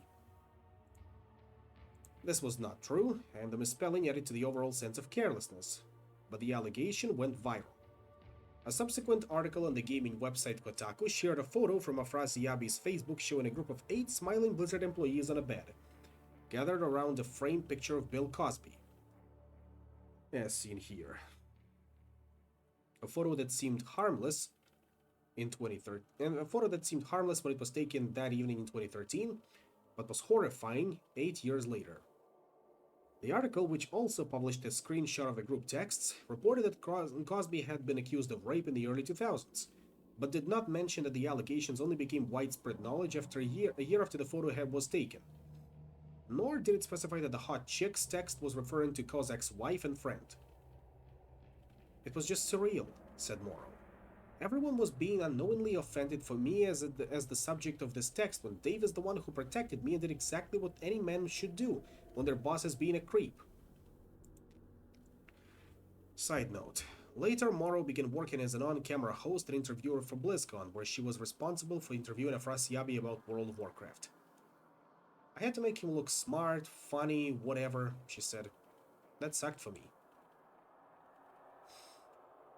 Welcome back. You missed a whole lot of things. Unfortunately, I could not stop and wait. You'll catch up later in the mod, hopefully. Kozak had left Blizzard in the fall of 2020 to become a creative director at a small company called Deviation Games.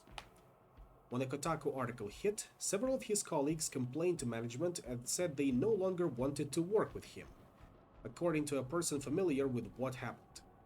The studio hired an attorney to conduct a 4-month investigation, and although it turned up nothing else, Deviation fired Kozak. In an interview with for this book, Kozak declined to comment on the circumstances of his departure, but said he had faced professional repercussions due to the Kotaku article. Side note. I spent about 8 years working at Kotaku, including several with the article's author, Ethan Gatch, although that article was published after my tenure there. I asked Gatch if he looked back on the piece with any regret or felt like he would have done anything differently in retrospect. He responded with this statement. This was a story grappling with allegations in a state lawsuit that sought to expand the public record with images and text conversations illustrating parts of the sexist frat boy culture alleged at the time.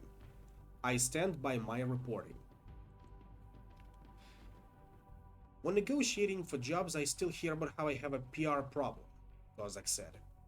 Nobody actually accused me of any wrongdoing, but my value as a person, at least in the corporate world, has gone down. Paul Cazares, who spent 14 years at Blizzard before leaving in 2019, was also depicted in the Kotaku article, posing alongside the framed photo of Bill Cosby. He said that his employer, ZeniMax Online Studios, put him on leave in the summer of 2021 after the article went live, and then let him go a few weeks later without explanation. He said that he tried to explain that none of them knew about the Cosby allegations at the time, but he was told that a teammate felt uncomfortable working with him. Later, when applying for new jobs, he ran into awkward situations, like recruiters canceling interviews an hour before they were scheduled, as if they had just been Googling his name. When I talk to friends and family, it's baffling to them, Cazares said. A photo has caused this much disruption in your career, in everybody's career. The Cosby suite became a catch-all term representing everything that was wrong with Blizzard, much to the frustrations of people who had been there. I can't speak for everyone else's experiences, but when I was in that room, there was nothing nefarious except for Alex, said Morrow. Yet at the same time, women at Blizzard felt like the lawsuit was correct about one important element of the story. Afrasiabi was allowed to remain in a position of power despite his misconduct. For years, women warned one another to stay away from Afrasiabi, and PR staff were told to keep a close watch on how he interacted with press and fans. Signs would pop up in public too. At a BlizzCon panel in 2010, one woman asked a group of top World of Warcraft employees, or other developers, if the game would ever get female characters that don't look like they stepped out of a Victoria's Secret catalog. The panel, all men, laughed at the suggestion. We want to vary our female characters, absolutely, said Afrasiabi. So yeah, we'll pick different catalogs. In interviews for this book, nearly a dozen people shared their own stories for either experiencing, seeing, or hearing about sexual harassment conducted by Afrasiabi. Although one woman, offering a defense of him as a leader and mentor, pointed out that his misdeeds weren't reserved for the opposite gender. He was an asshole to everybody, she said. Despite this reputation, Afrasiabi ascended Blizzard's ranks and was made creative director for his own Blizzard project, codenamed Andromeda, that aimed to create a high-fidelity action game like Sony's God of War in the Warcraft universe. In the spring of 2020, a year before the lawsuit hit, Blizzard fired him for what a company spokesperson later called misconduct in his treatment of other employees. Members of the small team that had been working under him on Andromeda were informed that he had been let go, although they were not told why. Blizzard looked for a new director to run the project but came up short, and it was soon cancelled, scattering the team members to other games across the company. Afrasiabi was not the only Blizzard leader accused of sexually harassing women. An executive in the esports department was publicly alleged to have groped women against their will, and in interviews for this book, several women shared stories involving harassment from men across various divisions. In some cases, the men were fired. In others, the women chose not to report the incidents or ran into complications, such as HR protocols requiring police involvement that made them resistant to move forward. Some said they watched their harassers receive trivial punishments, like an order not to speak to the women who had accused them. Caitlin Lorenzen, who worked in reception, said she reported a co-worker to HR for repeatedly making sexually explicit comments to her but was brushed off. They told me that since I didn't tell him to stop, they couldn't do anything to him and just told him to avoid me, she said. In the summer of 2018, Mike Morhaime sent out an abrupt email saying that Ben Kilgore, Blizzard's Chief Technology Officer and Chief Development Officer, was no longer with the company. The message left employees baffled and sent rumors flying. Usually, a major exit would involve a farewell party or at least a paragraph or two about the departee's experience and the history with the company. But Morhaime's email simply declared that Kilgore was gone. Derek Ingalls, one of Kilgore's top lieutenants, held a meeting shortly afterward where, by way of explanation, he told a story about a piece of advice he received at Xbox that sounded like a joke. Don't sleep with your assistant. But if you're going to sleep with your assistant, don't stop. Many attendees were shocked, both that a top executive would make a joke like that in a public meeting and the implications that it had for Blizzard's executive assistants, no matter the truth. Some had heard rumors that or had even seen Kilgore acting sexually towards subordinates, but the comment from Ingalls was still striking. Originally staffed by a single programmer, Battle.net had morphed into a massive organization as it became the backbone for all of Blizzard's games. The division merged with various other tech groups within Blizzard and went through so many reorganizations that staff would joke every year that it was time to update their business cards. Pushed by Activision to hire an experienced CTO following the Titan debacle, Blizzard hired Kilgore, and a slick Xbox veteran with a Midwestern twang, to oversee the division in 2014. Kilgore brought in some of his old Xbox buddies, and suddenly, the Battle.net department was made up of his inner circle. The top level was hiring their friends, and that tier was hiring their friends, said Andrew Hunt, a producer. Everybody that worked there was very aware that promotions were now starting to happen based on who they liked. Alcohol had always played a big role in Blizzard's culture, but in the tech department, it became the centerpiece. Managers set up a massive bar that was meant for after-work functions, but was often used during the workday. Members of the tech division would show up hungover, vomit in trash cans, and take shots during meetings. Staff recalled referring to Ingalls and other top tech staff as characters from Mad Men because of their tendency to drink scotch on the job. Blizzard events called the Cube Crawls, which in most departments were usually themed potlucks, became rowdier and more belligerent affairs in the tech department. The California lawsuits depicted these cube crawls as harmful across the company. Another misleading accusation that many Blizzard employees disputed. Later, Blizzard would enact a 2-drink maximum at after-work functions in response to some of these problems, and to cut down on drunk driving. It wouldn't be weird on a Tuesday for someone to come up holding 2 fingers of whiskey while talking about the next sprint, said Tom Broderick, a product manager in Battle.net, and Nikki's husband. I wouldn't really question it. Kilgore remained well respected among his peers, perhaps because the details of his department's culture had not widely trickled out. As Morhaime considered quitting Blizzard amidst battles with Activision, he even eyed Kilgore as his successor. The details leading up to Kilgore's abrupt departure remained hazy, but according to multiple people familiar with what had happened, he was fired after an investigation into his behavior. Not because of what Blizzard found, but because he was caught lying to the investigators. On July 23, 2021, shortly after the lawsuit hit, Activision Blizzard Chief Compliance Officer Fran Townsend sent out an email calling it a distorted and untrue picture of our company, including factually incorrect, old, and out-of-context stories. Townsend went on to write that the Activision companies of today, the Activision companies that I know, are great companies with good values. And Blizzard's Slack employees erupted.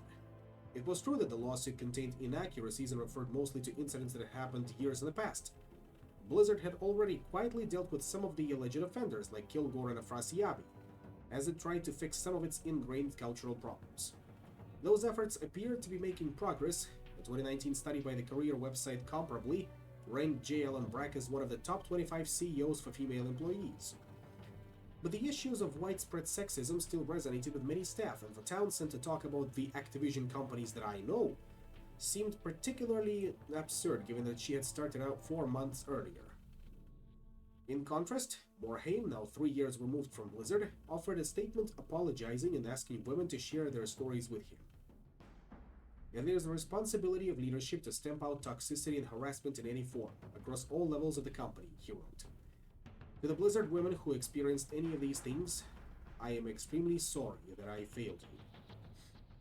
He and his wife, Amy, spent the next few days on video calls, listening to the experiences of former employees, some of whom insisted that he must have known about their problems. Back on campus, Blizzard staff acted swiftly. They organized a walkout outside the front gate where protesters in masks, both for COVID and anonymity, held up signs like "Nerf male privilege" and "Play nice, play fair." They started a Discord server called A Better ABK, so employees could talk about the issues without using company-owned channels. Townsend then held a video call with female employees that became so contentious as she dodged questions and told cursing staff to watch their tone, that the company backtracked on a promise to send out a recording of it afterward. When it became clear that Activision Blizzard was facing a reckoning, Kotick reversed course, writing an email a few days later to walk back Townsend's comments. Our initial responses to the issues we faced together and to your concerns were, quite frankly, tone deaf, he wrote, adding that he had hired the law firm Wilmer Hale to conduct a review of our policies and procedures to ensure that we have and maintain best practices to promote a respectful and inclusive workplace. Although the lawsuit targeted all of Activision Blizzard, Kotick's subsequent actions appeared to focus solely on Blizzard. In early August, J. Allen Brack was replaced by two new bosses.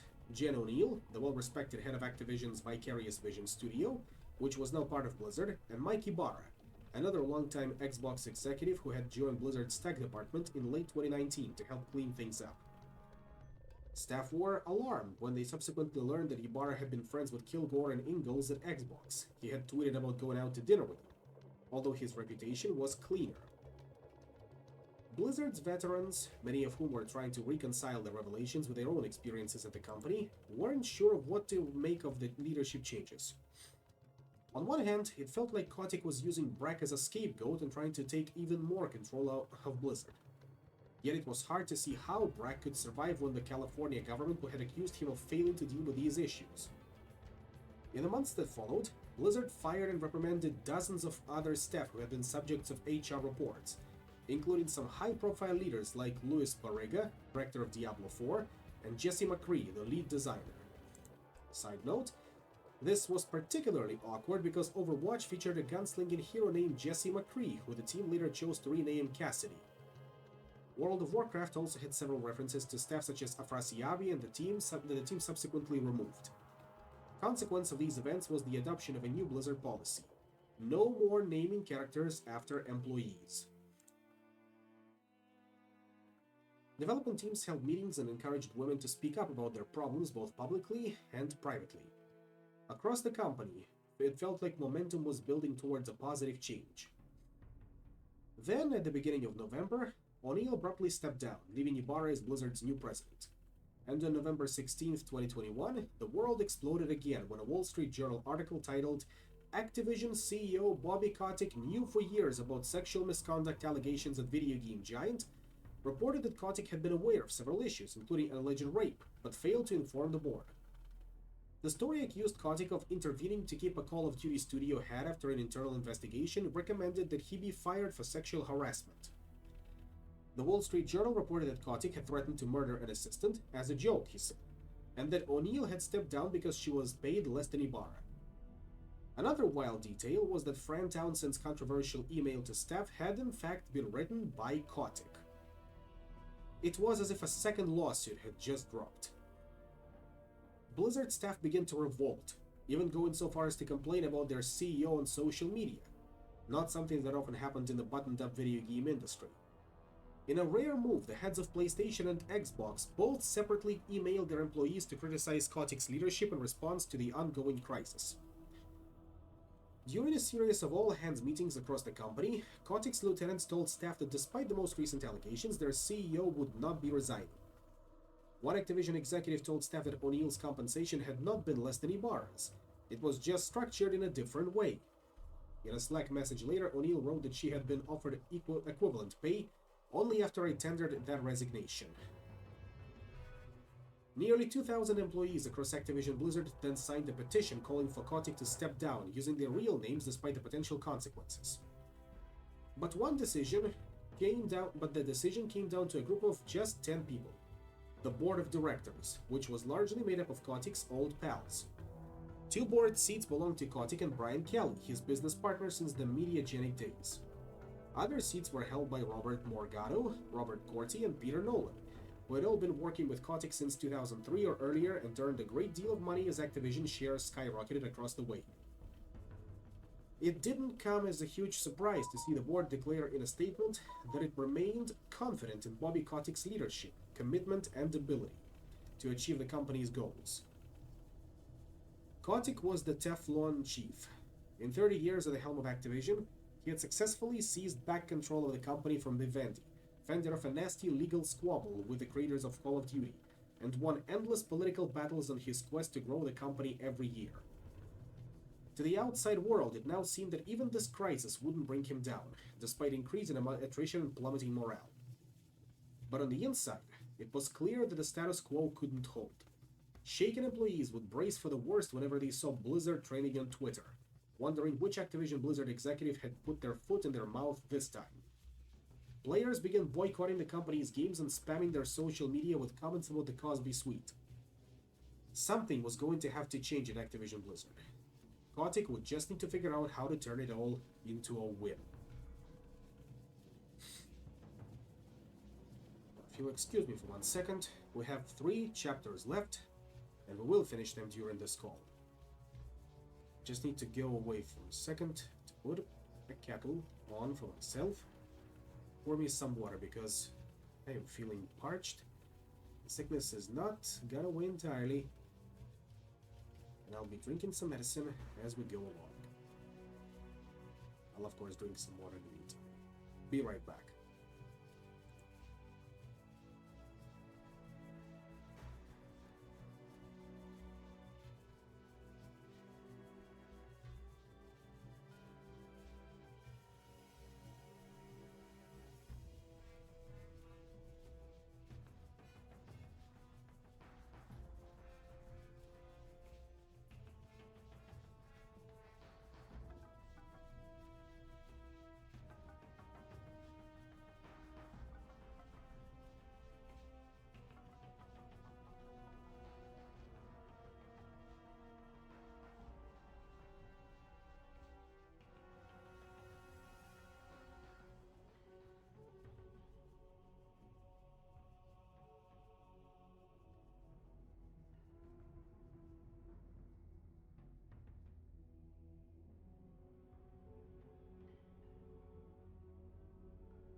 Now let's get back to it. Chapter 29, Xbox. Shortly after the Wall Street Journal article hit, Kotick got a call from Phil Spencer, the president of Microsoft's Xbox division, asking if Activision Blizzard was for sale. Spencer was a Microsoft lifer who had taken charge of the struggling console department in 2014 and helped turn its fortunes around.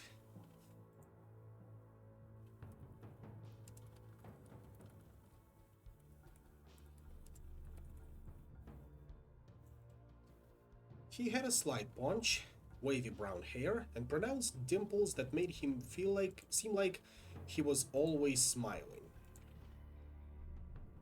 He quickly won over gamers in the same way that Mike Morhaime often did, by showing that he was one of them.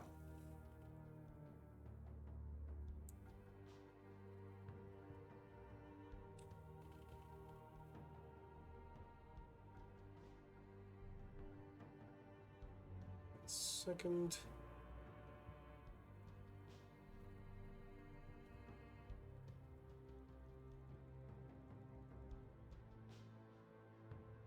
Let's see.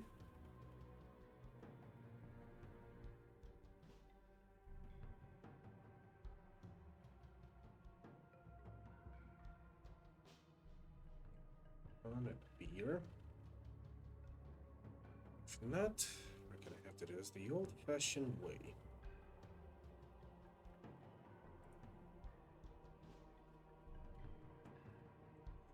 Alright then, we're gonna do this the old-fashioned way then.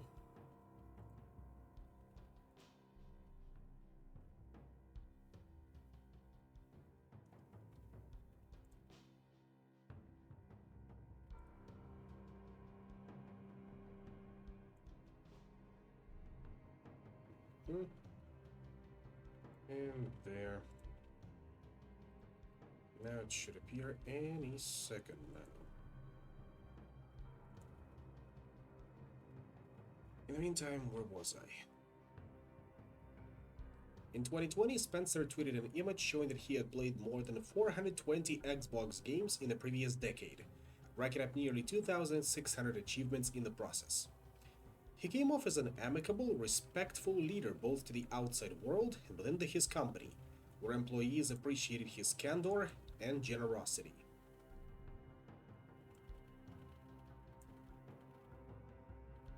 We'll go with this then.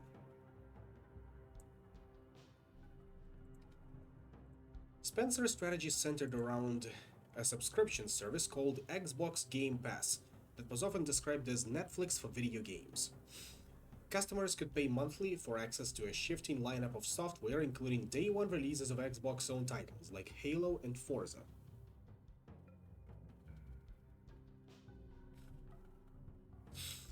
But it was tough to convince new customers to shell out $10 a month when Microsoft's history of internal development was so spotty, especially in comparison to rival Sony, which had produced a string of Game of the Year candidates for the PlayStation. To compete, Spencer had spent years acquiring video game companies such as Obsidian, the makers of Pillars of Eternity, and Bethesda, the publisher behind games like Skyrim, Fallout, and Doom.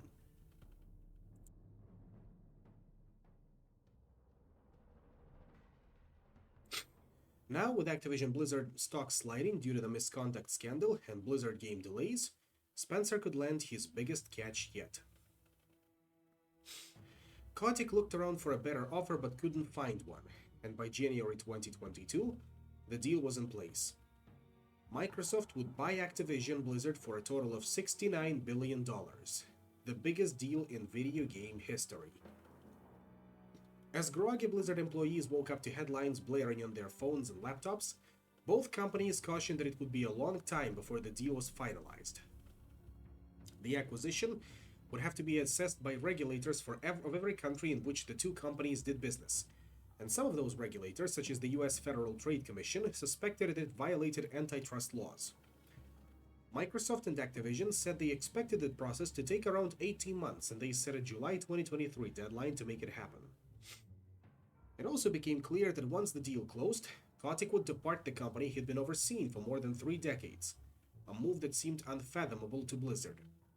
For years, it had seemed like Kotick was waging a campaign to reshape the company. When Brack left, observers felt like the war was over and that Kotick would now transform Blizzard in whatever way he chose. Under Mike Ibarra, Blizzard had already reorganized into a new structure in which each franchise, such as Diablo and Overwatch, had its own general manager and teams swelling into the hundreds, kind of like Call of Duty. Kotick's ambitious initiative to transform Activision Blizzard into the Disney of video games has not panned out. The Overwatch League was struggling. A partnership with the retailer Fanatics for Blizzard gear proved to be unpopular, and Activision Blizzard Studios had wound down after striking deals with Netflix for shows based on Diablo, Overwatch, and StarCraft that were subsequently cancelled. Side note, at the beginning of 2019, Kotick filed a lawsuit against Netflix for poaching his CFO, Spencer Neumann, which may have been a factor. Still, it was hard to believe that after everything that had happened, Kotick would soon be gone. For Blizzard veterans who had resented Activision's increased involvement in their company's operations, news of the acquisition inspired cautious optimism. But it also raised some big questions. What was Microsoft's strategy for Blizzard? How would it differ from Activision's approach? What about their cultural issues, which had been caused in part by transplants from the very company that was now buying them? More pressing, would the deal ever actually close? Once the shock had subsided, business continued as usual for Blizzard Entertainment. The development teams kept working on Diablo 4, Overwatch 2, and other new games and expansions with a newfound hope that they would be free of their loathed boss soon. Everything went from miserable to optimistic, said Jonathan Bankard. There's a light at the end of the tunnel. We can be Blizzard again. The company's next release was Diablo Immortal, which had caused so much controversy when it was announced back at BlizzCon 2018. It was Blizzard's first dedicated mobile game and the first new Diablo since Reaper of Souls 8 years earlier. It had been in development as a joint effort between a team in Irvine and the one in China for more than half a decade, exponentially longer than most mobile games, but a time frame that some at Blizzard justified by saying that this was their attempt to put a console-quality game on phones. From Irvine, Blizzard developers led the direction of Diablo Immortal, offering feedback to NetEase's large team in China.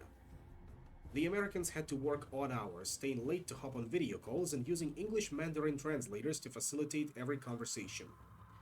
NetEase definitely was the engine, but Blizzard was in the driver's seat, said Glenn Rain, who led art on the project. They'd send over concepts, we would go playtests, would give them feedback. As Blizzard's team of perfectionists pushed for frequent changes and iterations, then waited for NetEase to execute, the weeks and months began to add up. They were super smart and passionate about Diablo, said designer Julian Love, but it can be a really long process. In China, it was common for mobile games to be released in a semi-finished state and then receive updates over time, which ran counter to Blizzard's philosophy. Now I hear the kettle going off, so excuse me for a second.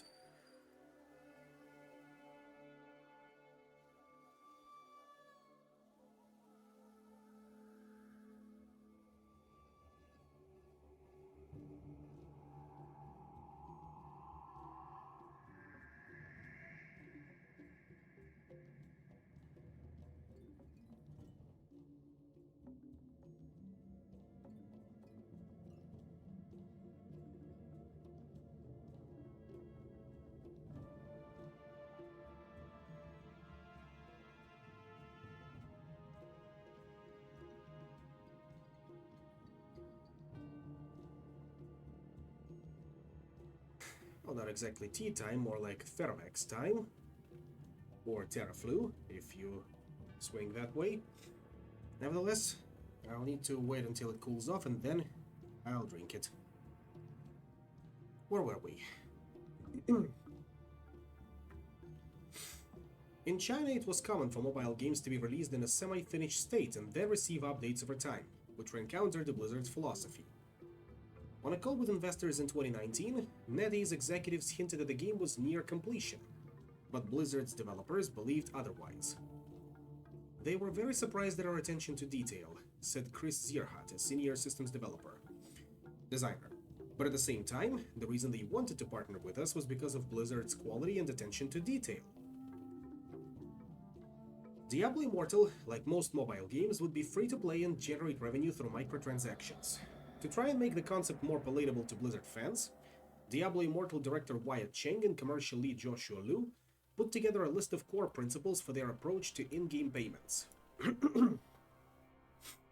One was that they wouldn't sell anything that would let players skip content, while another, perhaps inspired by the Diablo 3 auction house debacle, was that players would not be able to buy items directly. This became a constant point of debate between Blizzard and NetEase. The joint development deal for Diablo Immortal divided profits by region. NetEase received the money generated from China, Blizzard from the rest of the world, which ramped up the tension. In China, gamers were accustomed to spending money on just about everything, from stronger skills to faster player movement. American gamers, including many of the ones who worked on Diablo Immortal, were much less tolerant of anything that evoked the dreaded term pay to win, an implication that those with the deepest pockets would always be victorious. Americans had grown up with consoles in their living rooms, for which you simply had to buy a cartridge or disc and bring it home. Whereas Chinese players were more accustomed to paying for time in internet cafes, so they tended to think about games in a different way. Ultimately, Diablo Immortal landed on a convoluted, opaque system of currencies that resembled many other mobile games, a stark contrast to what Blizzard had tried to do years earlier with the Heroes of the Storm store. It was easy to play the bulk of Diablo Immortal without whipping out the credit card, but players who wanted to maximize their chances of getting the best gear would have to invest in legendary gems, legendary crests, fading embers, and other proper nouns. To players, it all felt very un-Blizzard, a direct contradiction to the company's core mantra of gameplay first, that seemed to instead prioritize profits. To see it submit to mobile gaming's worst tendencies, rather than make any effort to be different, to be better, is galling, wrote a critic for the prestigious Edge magazine. Its structure and pacing are designed with one goal in mind: to squeeze as much cash out of every player as it can. But internally, Blizzard developers knew that the compromise was necessary. They were just too proud to have released a mobile game that they thought was pretty good. As part of their ongoing partnership, Blizzard and NetEase were working on another mobile game, codenamed Neptune, that was planned as a spin-off of World of Warcraft. Set in a different era from the PC version, it was designed to bring Blizzard's heaviest-hitting game to a new audience. But the two companies were in the thick of tense contract negotiations that weren't going well, and the Chinese government had put a freeze on new releases. In the spring of 2022, Neptune was cancelled, for reasons entirely unrelated to the quality of the project. It was the most crushing loss I've had in the industry, said artist Johnny Vanzel. We were so proud of it. Later in the year, Activision Blizzard and NetEase announced that they had been unable to reach a deal and that, aside from Diablo Immortal, which was part of a separate contract, Blizzard games would no longer be playable in China. The biggest sticking point was a request from NetEase to have more control over operations in China so that they could comply with the country's strict regulations. Kotick and Zerza objected, arguing that it would cost them ownership over their data and IP rights, and the negotiations fell apart. As a result of the dispute, millions of Chinese gamers lost access to World of Warcraft and Diablo. In protest, NetEase employees streamed themselves dismantling the massive Warcraft statue that rested outside their office. Back in 2006, Activision and Blizzard had merged in part because of Blizzard's strength in China. Now the company no longer did business there. Side note, 2 years later, after Kotick and Zerza departed, Blizzard would patch up its relationship with NetEase, announcing in April 2024 that it was bringing its games back to China. Insert tennis meme here. You know which one. Still, there was one big reason for optimism as they headed into the fall of 2022. The company was on track to finally release a game that had been delayed for years, the sequel to company's most successful project in a decade. Overwatch 2 was coming out. Sort of. Back in 2021, when Overwatch director Jeff Kaplan departed Blizzard, a new leadership team took over. Aaron Keller, who had worked at the company since the early days of World of Warcraft, inherited Kaplan's role as director. Walter Kong, a veteran of Blizzard's Strategic Initiatives team, returned from outside the company to be executive producer, while former Overwatch colleague, league executive John Spector, transferred to Team 4 to become the commercial lead. There was still pressure from above to get Overwatch 2 out the door quickly, and the new triumvirate didn't necessarily disagree with that notion. In fact, as painful as it might have been for Blizzard veterans to admit it,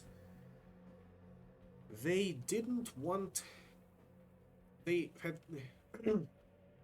kind of agreed with Kotick when he grumbled that they have failed to live up to their commitment to release new Overwatch content for players.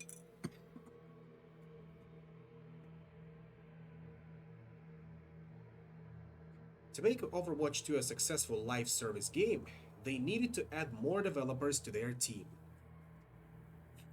But even with extra resources, they realized it might be years before they could deliver on Kaplan's original vision of Overwatch 2.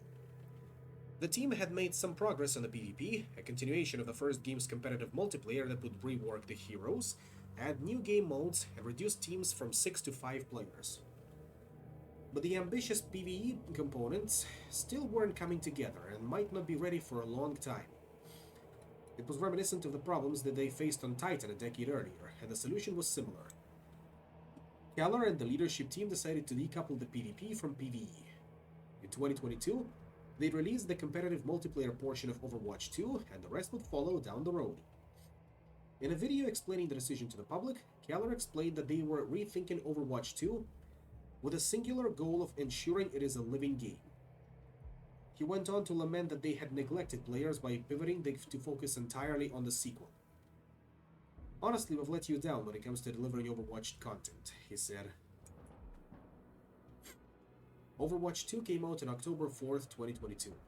It was free to play, but in the weeks and months that followed, Players were stunned by what appeared to be exorbitant microtransaction prices. Skins for characters that could cost upward of $20, and pricey bundles like a Halloween-themed pack that charged $40 for 4 outfits. Most controversially, given that Kaplan had promised for the first Overwatch years earlier, some of the game's heroes were unavailable when you started playing. To unlock them, you could either play a ton of matches, or pay to speed up the process.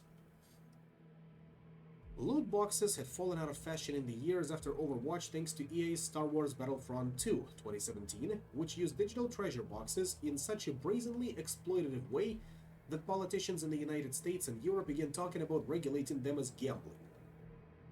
By 2022, loot boxes had been demonized in the press and no longer appeared in most video games. But Overwatch 2's microtransactions were making players wonder if maybe they hadn't been all that bad. The long-awaited Overwatch sequel was also glitchy and unstable on release, with lengthy queues and major bugs that forced Blizzard to temporarily remove characters like Bastion, because their abilities were breaking the game. People said it looked unfinished, said one person who worked on Overwatch 2. That's because it was. Fans and critics couldn't understand why the game was pegged as a sequel when the gameplay and visuals felt identical to the first Overwatch. Everyone said, "You worked for 6 years on this?" said one person. "No, we worked for 1 year on this. We spent those other years on all the PvE stuff." Overwatch 2 saw a huge spike of players on release, and then a big plummet, as was common with free-to-play games, which compelled the leadership team to mull over the best approach for retaining players.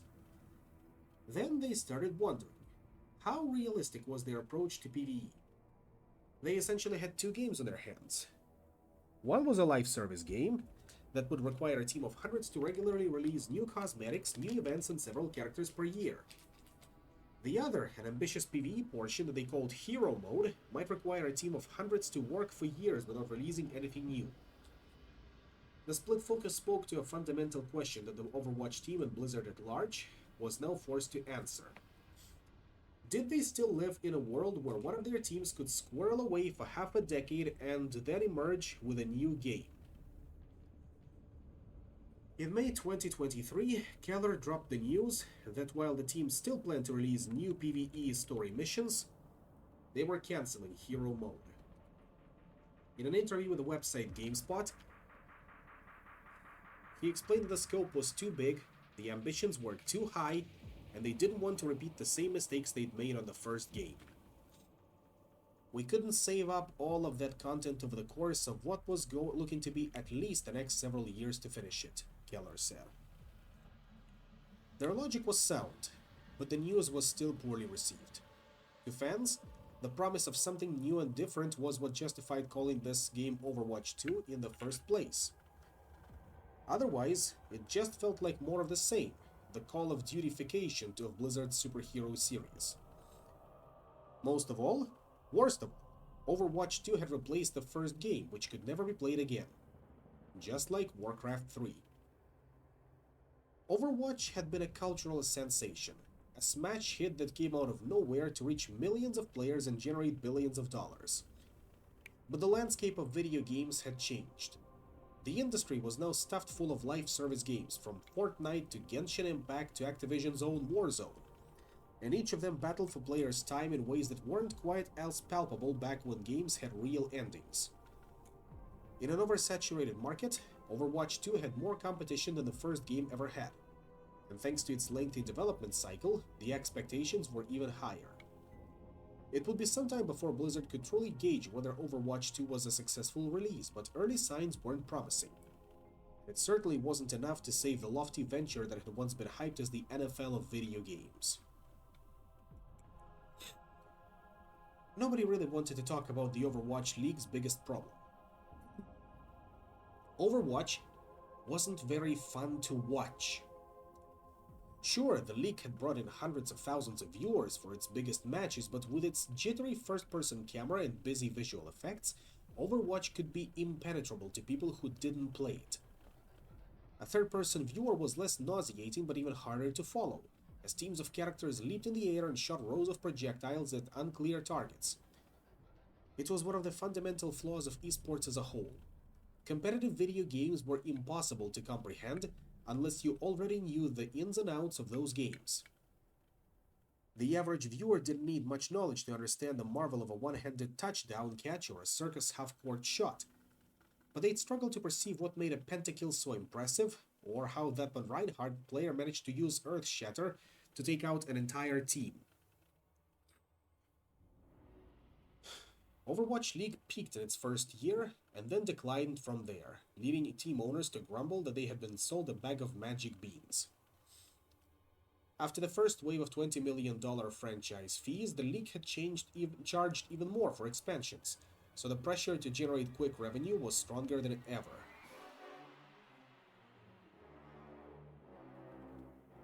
Team owners complained about the slow cadence of Overwatch updates, demanded more team-specific cosmetics that they could sell to fans, and asked over and over in the years before the sequel why the first game was not going free to play. A move that was unfeasible for Blizzard because it lacked monetization options, but might have brought the league more relevance.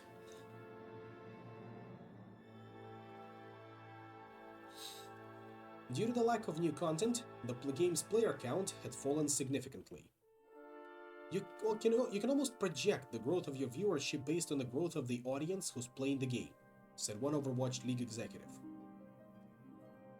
A switch in broadcasting partners from Twitch to YouTube was lucrative for Activision Blizzard but caused a drastic decline in viewership. Sponsors then pulled out due to the California lawsuit, and selling advertisements had always been a tough challenge for the Overwatch League's salespeople. Team 4 resisted commercialization on every turn, said Steve Browntage, a marketing director.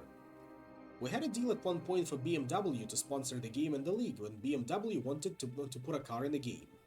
Team 4 said no. And then there was the fact that the league's business model revolved around selling tickets and concessions to fans in cities across the world, like traditional sports, which was upended when a global pandemic rendered it dangerous to attend events at crowded stadiums. Without the players on stage together, with graphics and lights, what you had was people playing video games and streaming, said Browntage. That was not a great experience. As the league limped its way to each new season, infuriated owners complained about losing money to expensive maintenance costs. Morale stank, Browntage said. We were left with a shell of what it once was.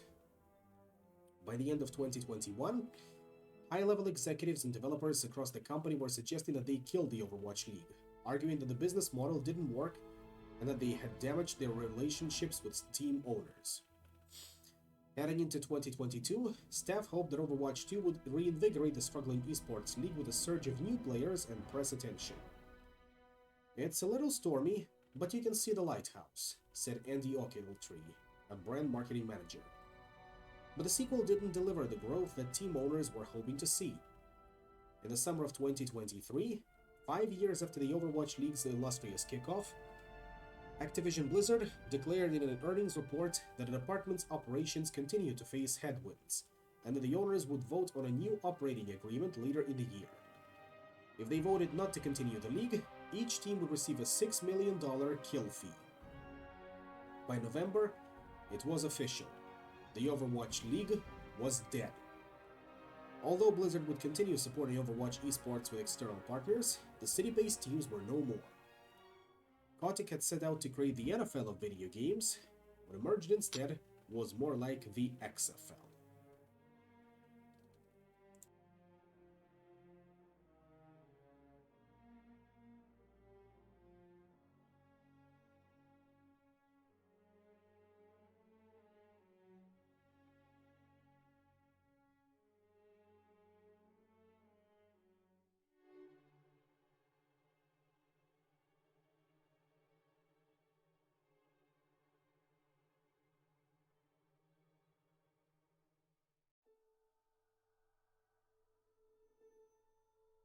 Alright, penultimate chapter.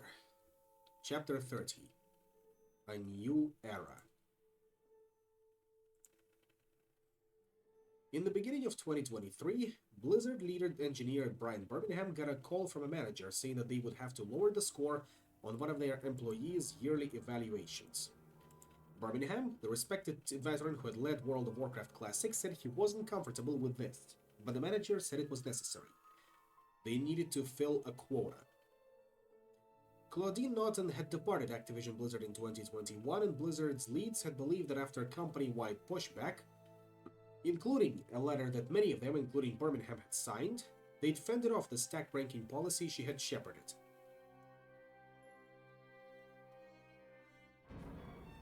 For the past 2 years, they had been able to treat the numbers more as guidelines than quotas, but now Birmingham was told that each team had to mark a certain percent of employees as developing to reflect that they were on the bottom of the list. Fuming, Birmingham told colleagues that he was going to start looking for a new job that evening. It's unbelievably unethical and inefficient, Birmingham said, to have this elaborate process we all go through, making carefully chosen ratings, and then change them based on arbitrary quotas. That night, World of Warcraft's leads held an emergency video call to discuss the policy. A heated Birmingham logged off in the middle of the meeting, saying he planned to resign. Over the next few hours, several co-workers convinced him to rethink quitting, but in the morning he learned that HR had already started to process his resignation.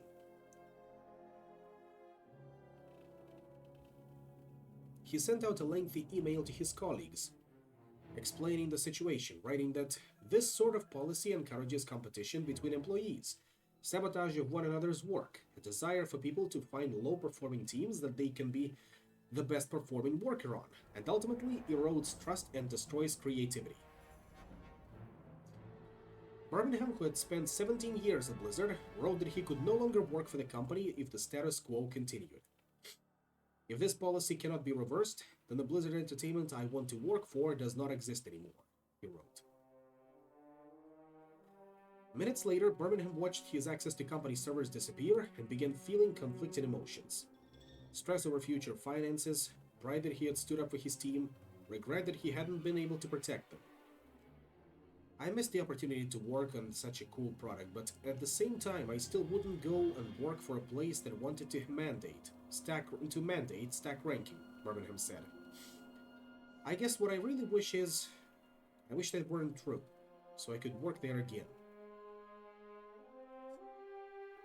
The Birmingham incident was the first red flag for Leslie Sullivan, who had started working on the World of Warcraft team just a few weeks earlier. Blizzard had been her dream job since she first became hooked on the online game in high school, but she'd been rejected year after year until a recruiter had reached out. Even Blizzard's recent cultural problems hadn't dissuaded her from pursuing a job at the company behind the game she loved so much. She had done her due diligence, talking to different current and former members of the World of Warcraft team before she considered the gig.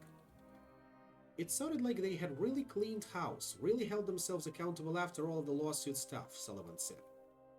Also, because I was coming into a senior position, I felt more comfortable thinking, I've seen it all, this is fine.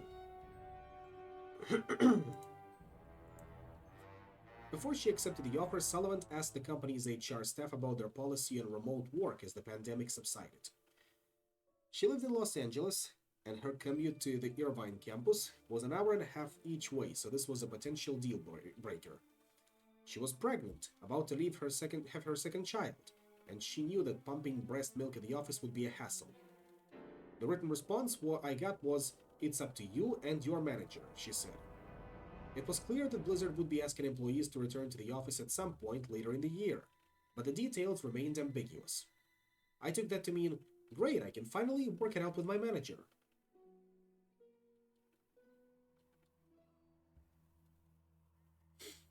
Then, about a month after Sullivan started, Blizzard told employees they'd be expected to return to the office for at least 3 days a week. Blizzard wasn't alone in this proclamation. Companies across the world in every industry were trying to chart similar paths forward after years of allowing staff to work from home. Advocates of remote work argued that it improved productivity by eliminating lengthy commutes and helped protect against industry volatility by ensuring that workers didn't have to uproot their lives for new jobs. Remote work also helped solve an issue that had been prevalent at Blizzard for decades. Anyone who wasn't making enough money to afford to live in Irvine could move to a cheaper city.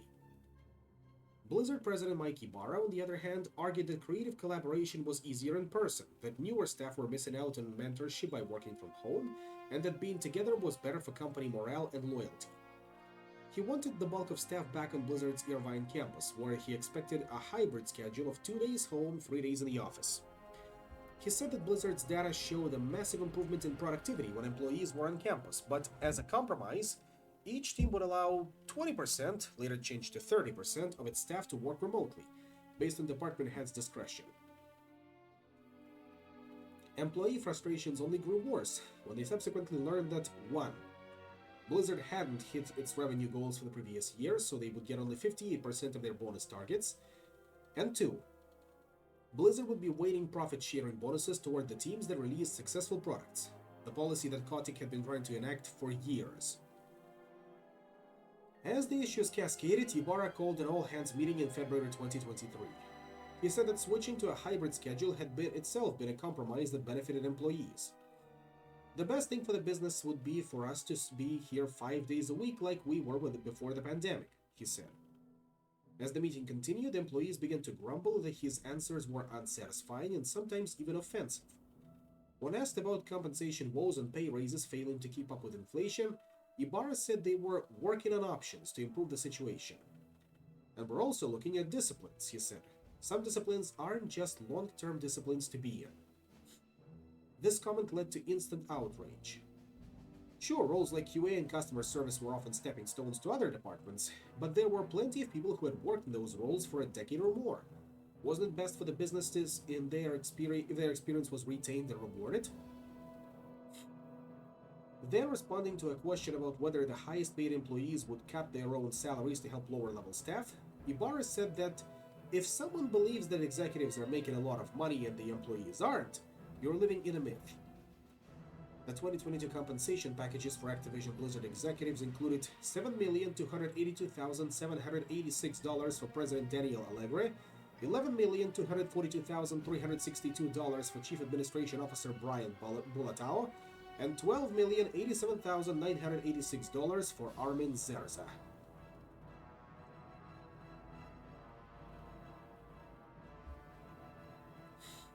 Employees fumed about the meeting, which several veterans said was the worst they'd ever experienced at Blizzard. I've been in game cancellation meetings that left me in a better mood, one said later. Ibarra sent out an email to try to clarify, writing that I failed to balance my commitment to transparency with a more thoughtful and holistic approach, and came off as rough and dismissive. For Sullivan, the meeting was the final sign that Blizzard, once her dream company, was not the place for her after all. That day I sent my application to Netflix, she said. She had asked her own boss about working remotely and was told that her team had already hit the permitted percentage because so many people had been granted permanent remote work in the past. In June, 6 months after she started, Sullivan quit her job, telling Ibarra, maybe I would go into an office, but I'm not going to do it for you. This push for Blizzard to return to campus was baffling to some employees who wondered if Ibarra genuinely believed that it was worth losing veteran staff for the sake of filling up desks. Was it a soft layoff, an attempt to cut down on costs without the pain of an actual reduction in force? More questions emerged over the summer, when some Blizzard employees arrived on campus only to be told that there were no desks for them, or so that some of their colleagues weren't actually coming in. Other times, managers would wink and hint that nobody was really tracking whether they were in the office on the requisite Tuesdays, Wednesdays, and Thursdays. And as more and more people quit because of stack ranking and this new policy, their frustration exacerbated by Ibarra's comments, it became clear that Blizzard's reputation was not on the upswing just yet. On June 5th, 2023, excuse me. On June 5th, 2023, Blizzard released Diablo 4. It was a much-needed win for the company, receiving critical acclaim and, presumably, commercial success. In a press release, Blizzard said the game broke records and generated $666 million in revenue, but didn't elaborate on profitability. Later, the company said it had reached more than 10 million players.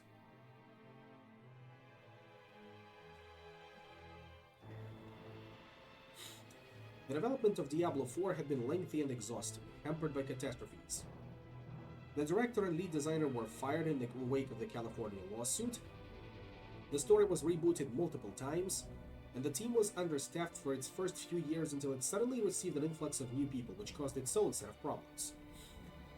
Still, fans were mostly happy with the game, which was beautiful and felt distinct from its predecessors, with a large open world full of side quests and timed events in which players could team up with strangers to battle massive enemies.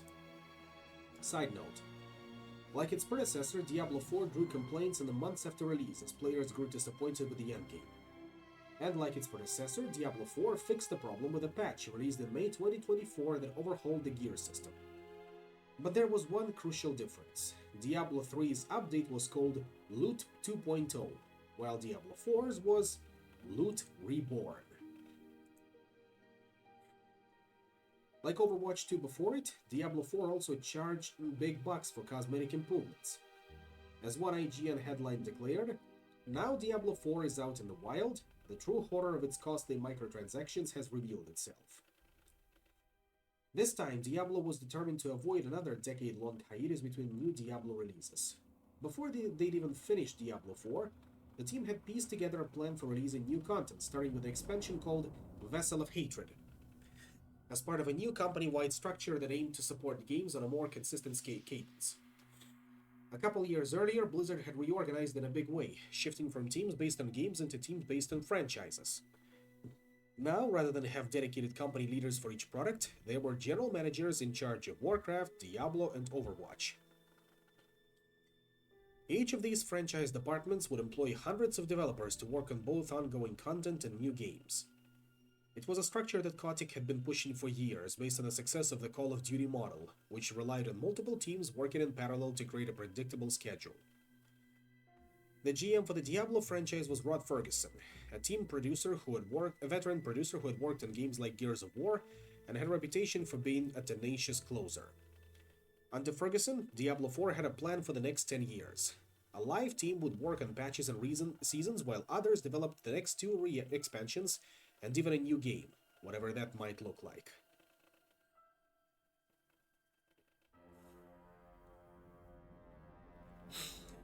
It wasn't a strict division, and people would shuffle around when a deadline was approaching, but they hoped the structure would allow it for more efficiency and predictability. Overwatch was led by Walter Kong, who oversaw the release of regular heroes and content for Overwatch 2 as well as new projects, like a mobile version of the franchise. The Warcraft department was run by John Haidt, who had been production director of Reaper of Souls before moving to the World of Warcraft team. Haidt was aiming to achieve what Blizzard had been trying to pull off for more than a decade: make World of Warcraft expansions more quickly. In the summer of 2022, Blizzard had purchased a game studio in Boston, Massachusetts called Proletariat that had absorbed into the World of Warcraft team, which now comprised hundreds of people.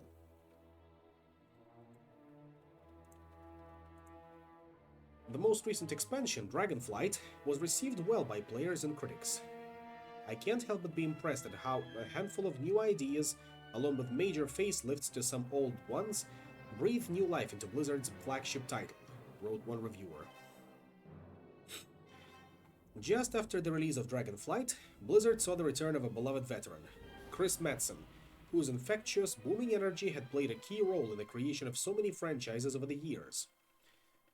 Metzen has resigned in 2016, not long after the release of Overwatch, saying on a podcast that he was having panic attacks left and right and non-stop anxiety, in part spurred by the failure of Titan. Although he didn't say it publicly, his turbulent relationship with Rob Pardo also played a significant role in his departure, according to people familiar with his thinking. He'd spent the next few years working on board games and other lower-key creative projects, but he'd never truly cut ties with Blizzard, and he still returned occasionally to do voice acting for World of Warcraft's Thrall and other key characters of the games. Throughout 2022, he started talking to some former colleagues about potentially coming back in a limited capacity. That soon turned into a full-time job, and by the start of 2023, Metzen had become executive creative director of World of Warcraft, plotting out a story arc for the next decade of the game. Much of Blizzard's old culture had been washed away in recent years, for better or worse. But with Metzen back around, it wasn't all lost.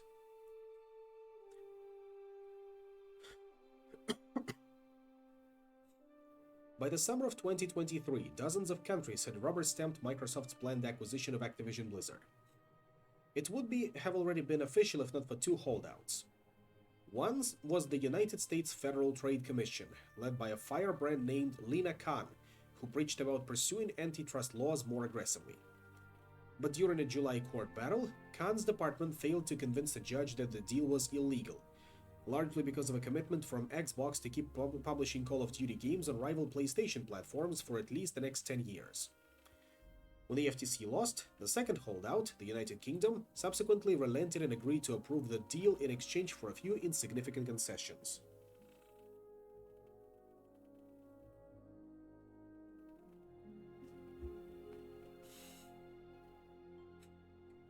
On the morning of October 13th, 2023, it was official. Blizzard had joined the Xbox organization, where Warcraft and Diablo would now sit alongside the likes of Halo, Fallout, and Doom. Side note, one of the strangest twists of the deal was that a few years earlier, Xbox had also purchased a company called Inxile, that was later started from the ruins of a company called Interplay. Decades after Brian Fargo had helped his old pal Alan Adham get Blizzard off the ground, they were now co-workers. Shortly after the deal closed, Xbox boss Phil Spencer flew to Irvine as part of a global tour across Activision Blizzard. Leaders of the development teams had prepared presentations for Spencer like they might have in the past for Kotick, but their new boss was not interested in slide decks. He wanted to get his hands on the products, like the new mobile game Warcraft Rumble. Basically just Clash Royale, but in World of Warcraft skin. And talk to the staff, who lined up for hours to take selfies and ask questions. What they were trying to communicate to us was really wanting to get to know us, John Haidt said in a Bloomberg interview. We're not coming in with a master plan. How can we help you? It was awesome. A few weeks later, roughly 20,000 Blizzard fans and employees convened in Anaheim, California for BlizzCon, the first since COVID. The lawsuit, the acquisition, and the wounds that Blizzard had suffered in recent years. Blizzard announced new heroes for Overwatch 2, the first expansion for Diablo 4, and in a surprise move, the next 3 expansions for World of Warcraft, a sign that the effort to release content more quickly might finally be getting close to the moon. Under newcomer Holly Longdale, the first female executive producer in Blizzard's history, the developers had already succeeded at speeding up the cadence of updates between each expansion. The star of the show was Metzen, who took the stage to raucous applause. As he had done at so many BlizzCons in the past, he demanded cheers from the crowd based on their Warcraft faction. "Horde!" he shouted. "Alliance!" His absence at previous shows had been striking, and this felt, in many ways, like a return to normalcy.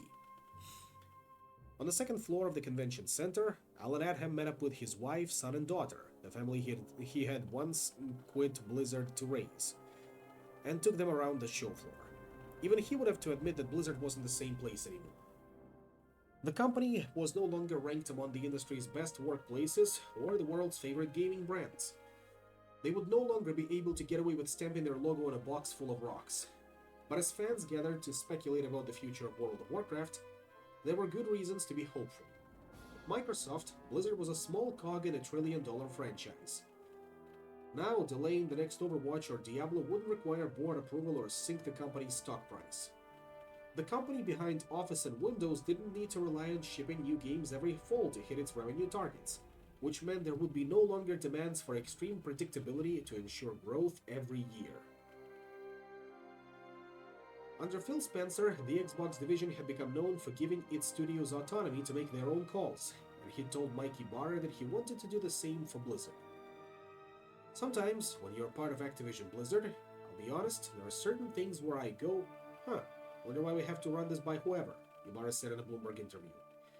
Here, I think the expectation, and I embrace it fully, is going to be to run the studio, keep the teams happy, keep them motivated, let them bring their visions to life, foster a culture that drives creativity. I'm all in on that.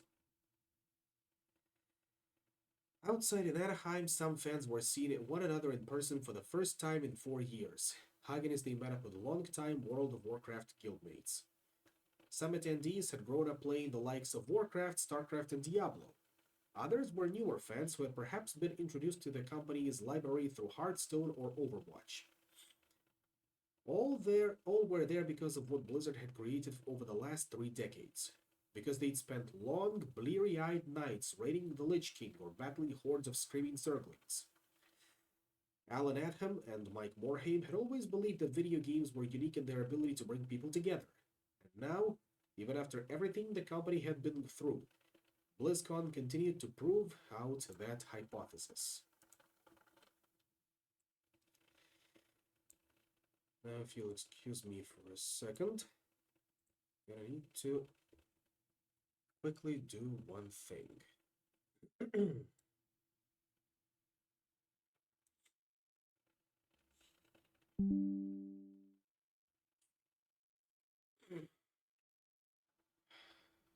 Oh, and of course put on another track because we're done with Diablo 2 Resurrected soundtrack.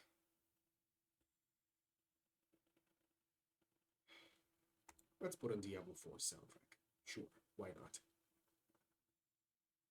It's gonna be there not for long, but hey, it counts. Back in Irvine, workers were preparing to remove the Bronze Company value plaques that surrounded the iconic orc statue and replace them with new ones. For more than a year, a diverse committee of employees had worked to revise Blizzard's old values for a new age, whittling them down from 8 to 5. Here they are for comparison. For the love of play, passion for greatness, better together, strength in diversity, boundless curiosity. Bobby Kotick's last day as CEO of Activision Blizzard was December 29th, 2023, nearly 33 years after he took over Mediagenic. The rest of his C-suite, including Armin Zerza, would step down in the months that followed. In a note to staff, Kotick wrote that he was profoundly grateful to the people who contributed tirelessly to building this company, and I am confident he will keep inspiring joy and uniting people through the power of play. On social media, the comments from his former staff were much less kind. Blizzard was about to turn 33 years old. It had a new owner, a new suite of games to develop and update, and a new mission statement. As employees returned to work, energized by the excitement they'd felt at BlizzCon, ready to enter yet another era for the company, it was easy to feel an emotion that had been missing from Irvine for a very long time. Hope. Then it all came crashing down. Chapter 31, 1900. On the evening of January 24th, 2024, Blizzard producer Jeremy Monken was up late in the hospital, watching his wife go through a lengthy labor that ended in a midnight C-section. The next morning, his boss asked him to get on a call. Still exhausted and high on adrenaline, he was informed that he was being laid off. He looked back at his wife holding his newborn baby and found himself unable to come up with words. Delivering that news was one of the hardest, most emotional struggles I have gone through, he said. Monken was one of 1,900 Xbox employees, or 8.5% of total Xbox staff, who lost their jobs in a mass layoff that mainly targeted Activision Blizzard.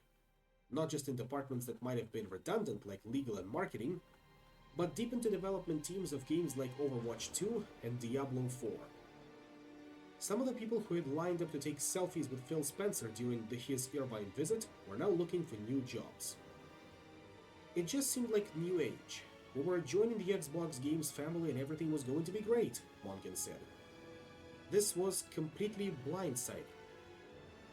For months, Monken had cheered on Xbox's lawyers during every regulatory hurdle.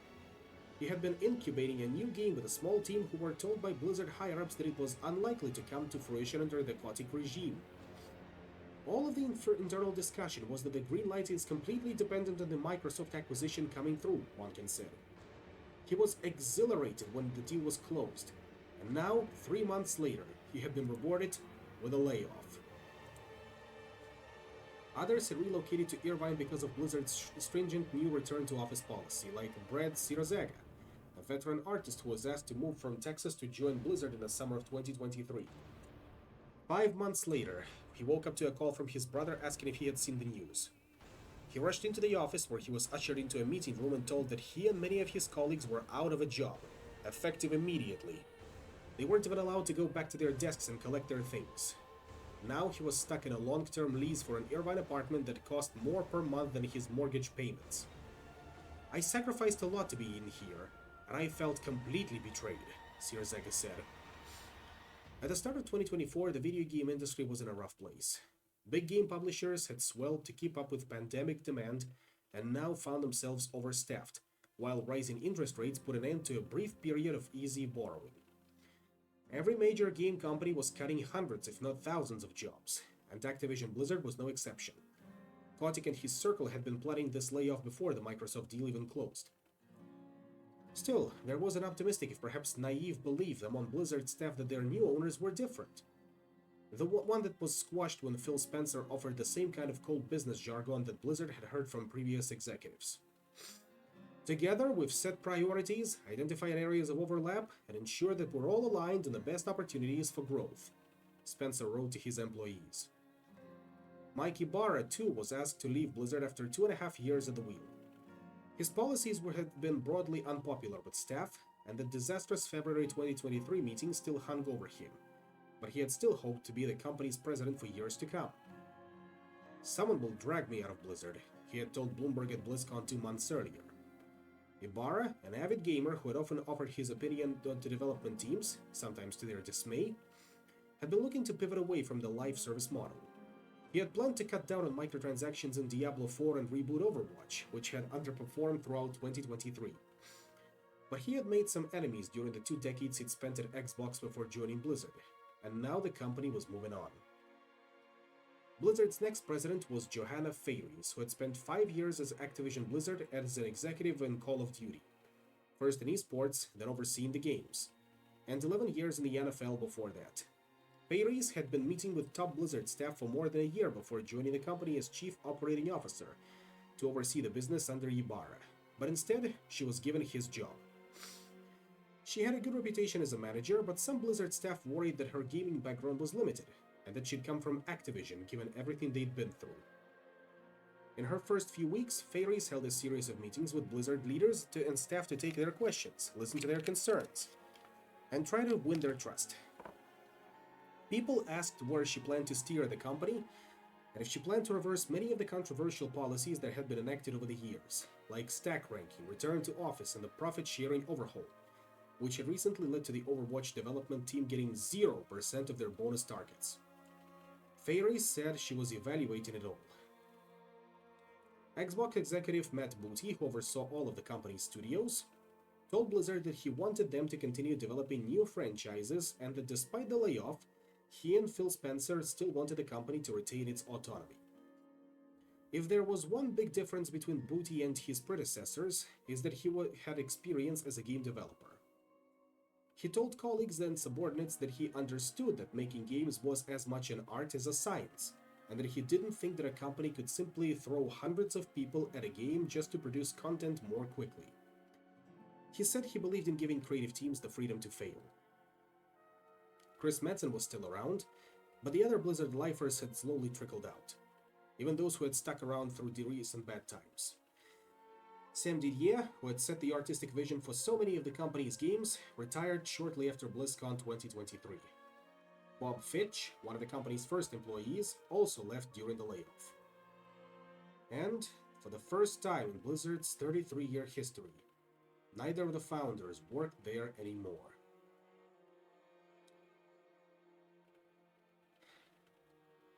Old-timers at Blizzard used to joke that Alan Edham had a reality distortion field, the term infamously ascribed to Apple co-founder Steve Jobs, who could convince people around him to do just about anything.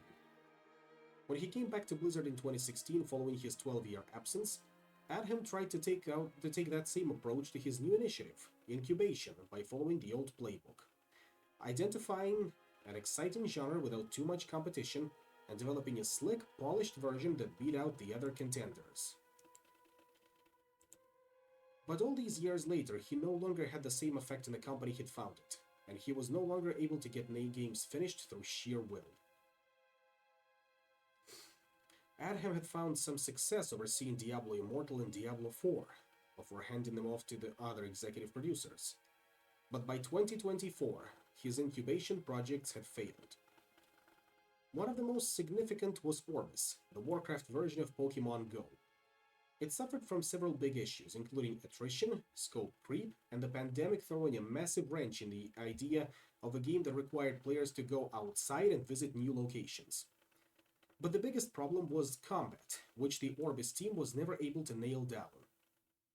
There was this internal debate constantly, said one developer in the game. Is this Warcraft for casual players? Or is this a casual game for hardcore Warcraft players? Ultimately, it was the reality of the market that put an end to Orbis.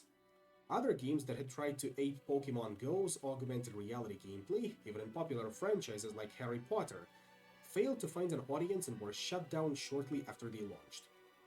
Pokemon Go was a one-time cultural phenomenon that couldn't be replicated. The other big project was the survival game Odyssey, which Adham believed should have been a layup for Blizzard. The genre was full of popular but janky games that Blizzard was well positioned to surpass, and during the early years, director Craig Amai and his team developed a slick prototype that allowed players to forage and battle in a vibrant world. They worked in the Unreal Engine, a toolset developed by the company Epic Games that had become ubiquitous in video game industry because of its ease and accessibility. Executives and developers across the company were elated by the prototype, even Kotick, who said he thought it looked delightful, and asked when it could come out. If you'd put that game on Steam, it'd be a hit, said Jacob Repp, the engineering lead. But Blizzard's goal was not to put out a game in early access and potentially bring in 1 or 2 million players. It was to launch a billion-dollar franchise. The Unreal Engine seemed incapable of supporting their ambitions, and there was anxiety among Blizzard's executives about relying on technology that was owned by a direct competitor.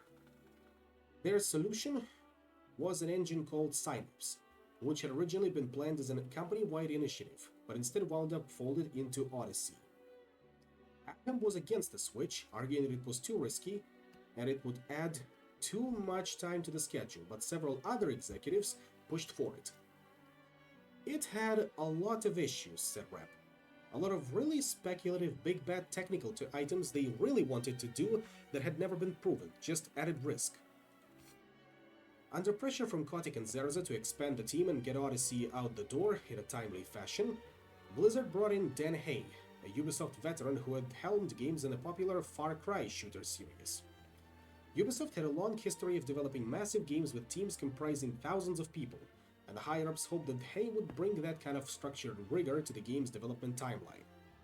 Under Hay, the Odyssey team grew quickly, exceeding 200 staff, but struggled to enter production due to unstable technology and unclear design. By 2023, the project was floundering.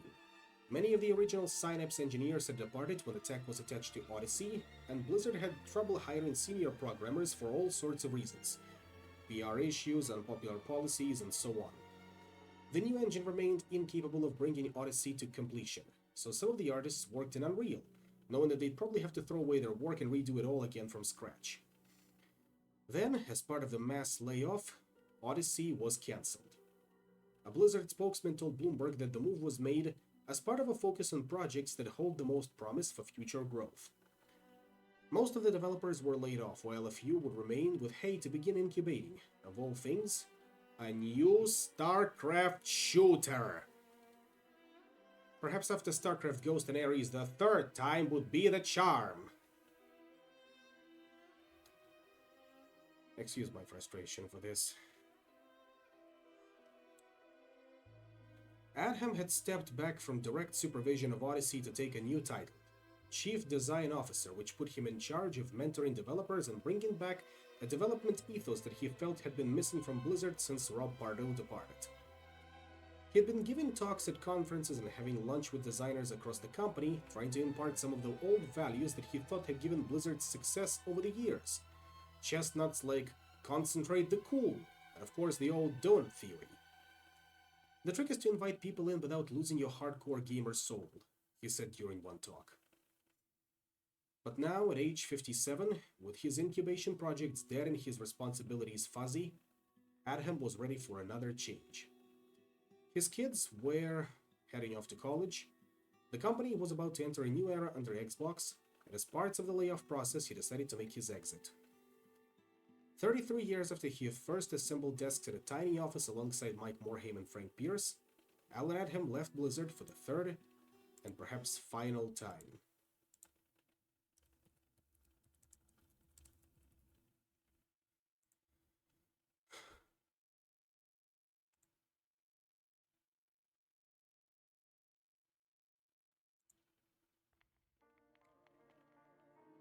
The impact of what they built was impossible to measure. Despite the recent struggles, Blizzard was still one of the most important video game developers on the planet. Few of its peers had created as many monumental franchises or changed as many lives. Few other game companies had mastered such a wide variety of genres: real-time strategy, RPGs, shooters, and even digital playing cards. Over the previous 3 decades, Blizzard had developed a Korean national sport and built a virtual world in which people met lifelong friends and found their soulmates. Blizzard had even made a game so good that it drove that one guy's wife to complain that they weren't having sex anymore. Adham didn't see it as a retirement. He planned to join a few boards, do consulting for game studios across the industry, and maybe give some speeches. He told colleagues that after taking some time to detox, he planned to embark upon another, possibly chaotic project, just like he had all those decades ago, when he was testing out games for Brian Fargo during high school summers. Before there were boards to join, or conferences to attend, or even much of an industry at all.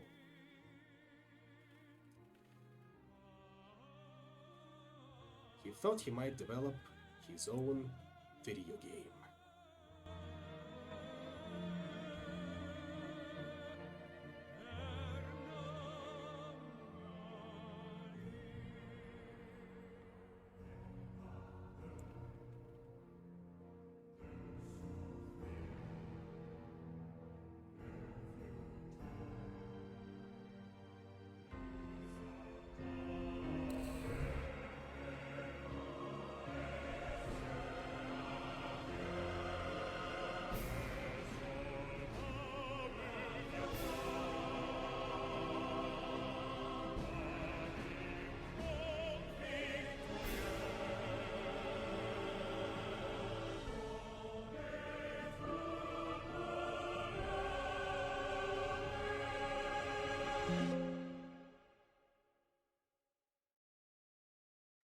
This book would not exist without the hundreds of people who took hours out of their busy schedules, in some cases many hours, to answer my questions.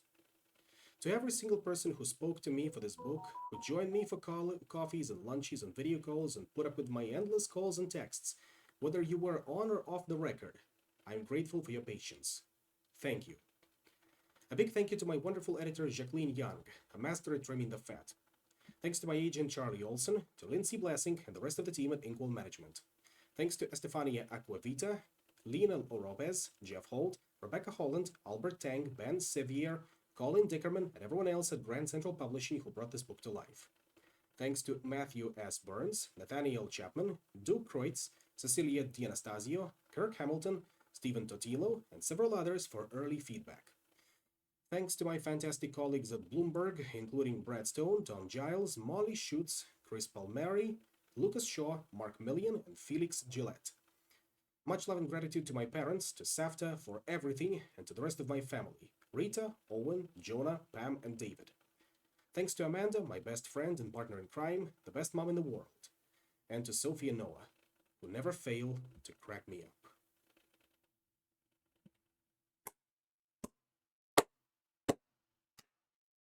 And with that, we are officially done with Play Nice, the rise, fall, and future of Blizzard Entertainment.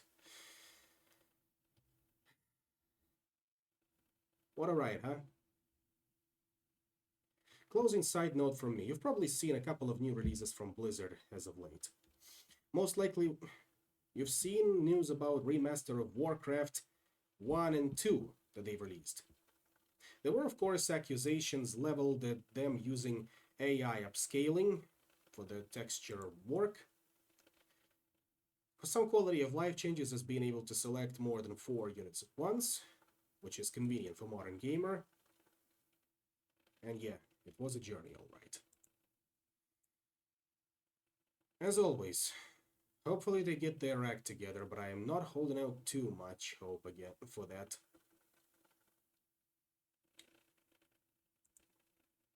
But in the meantime,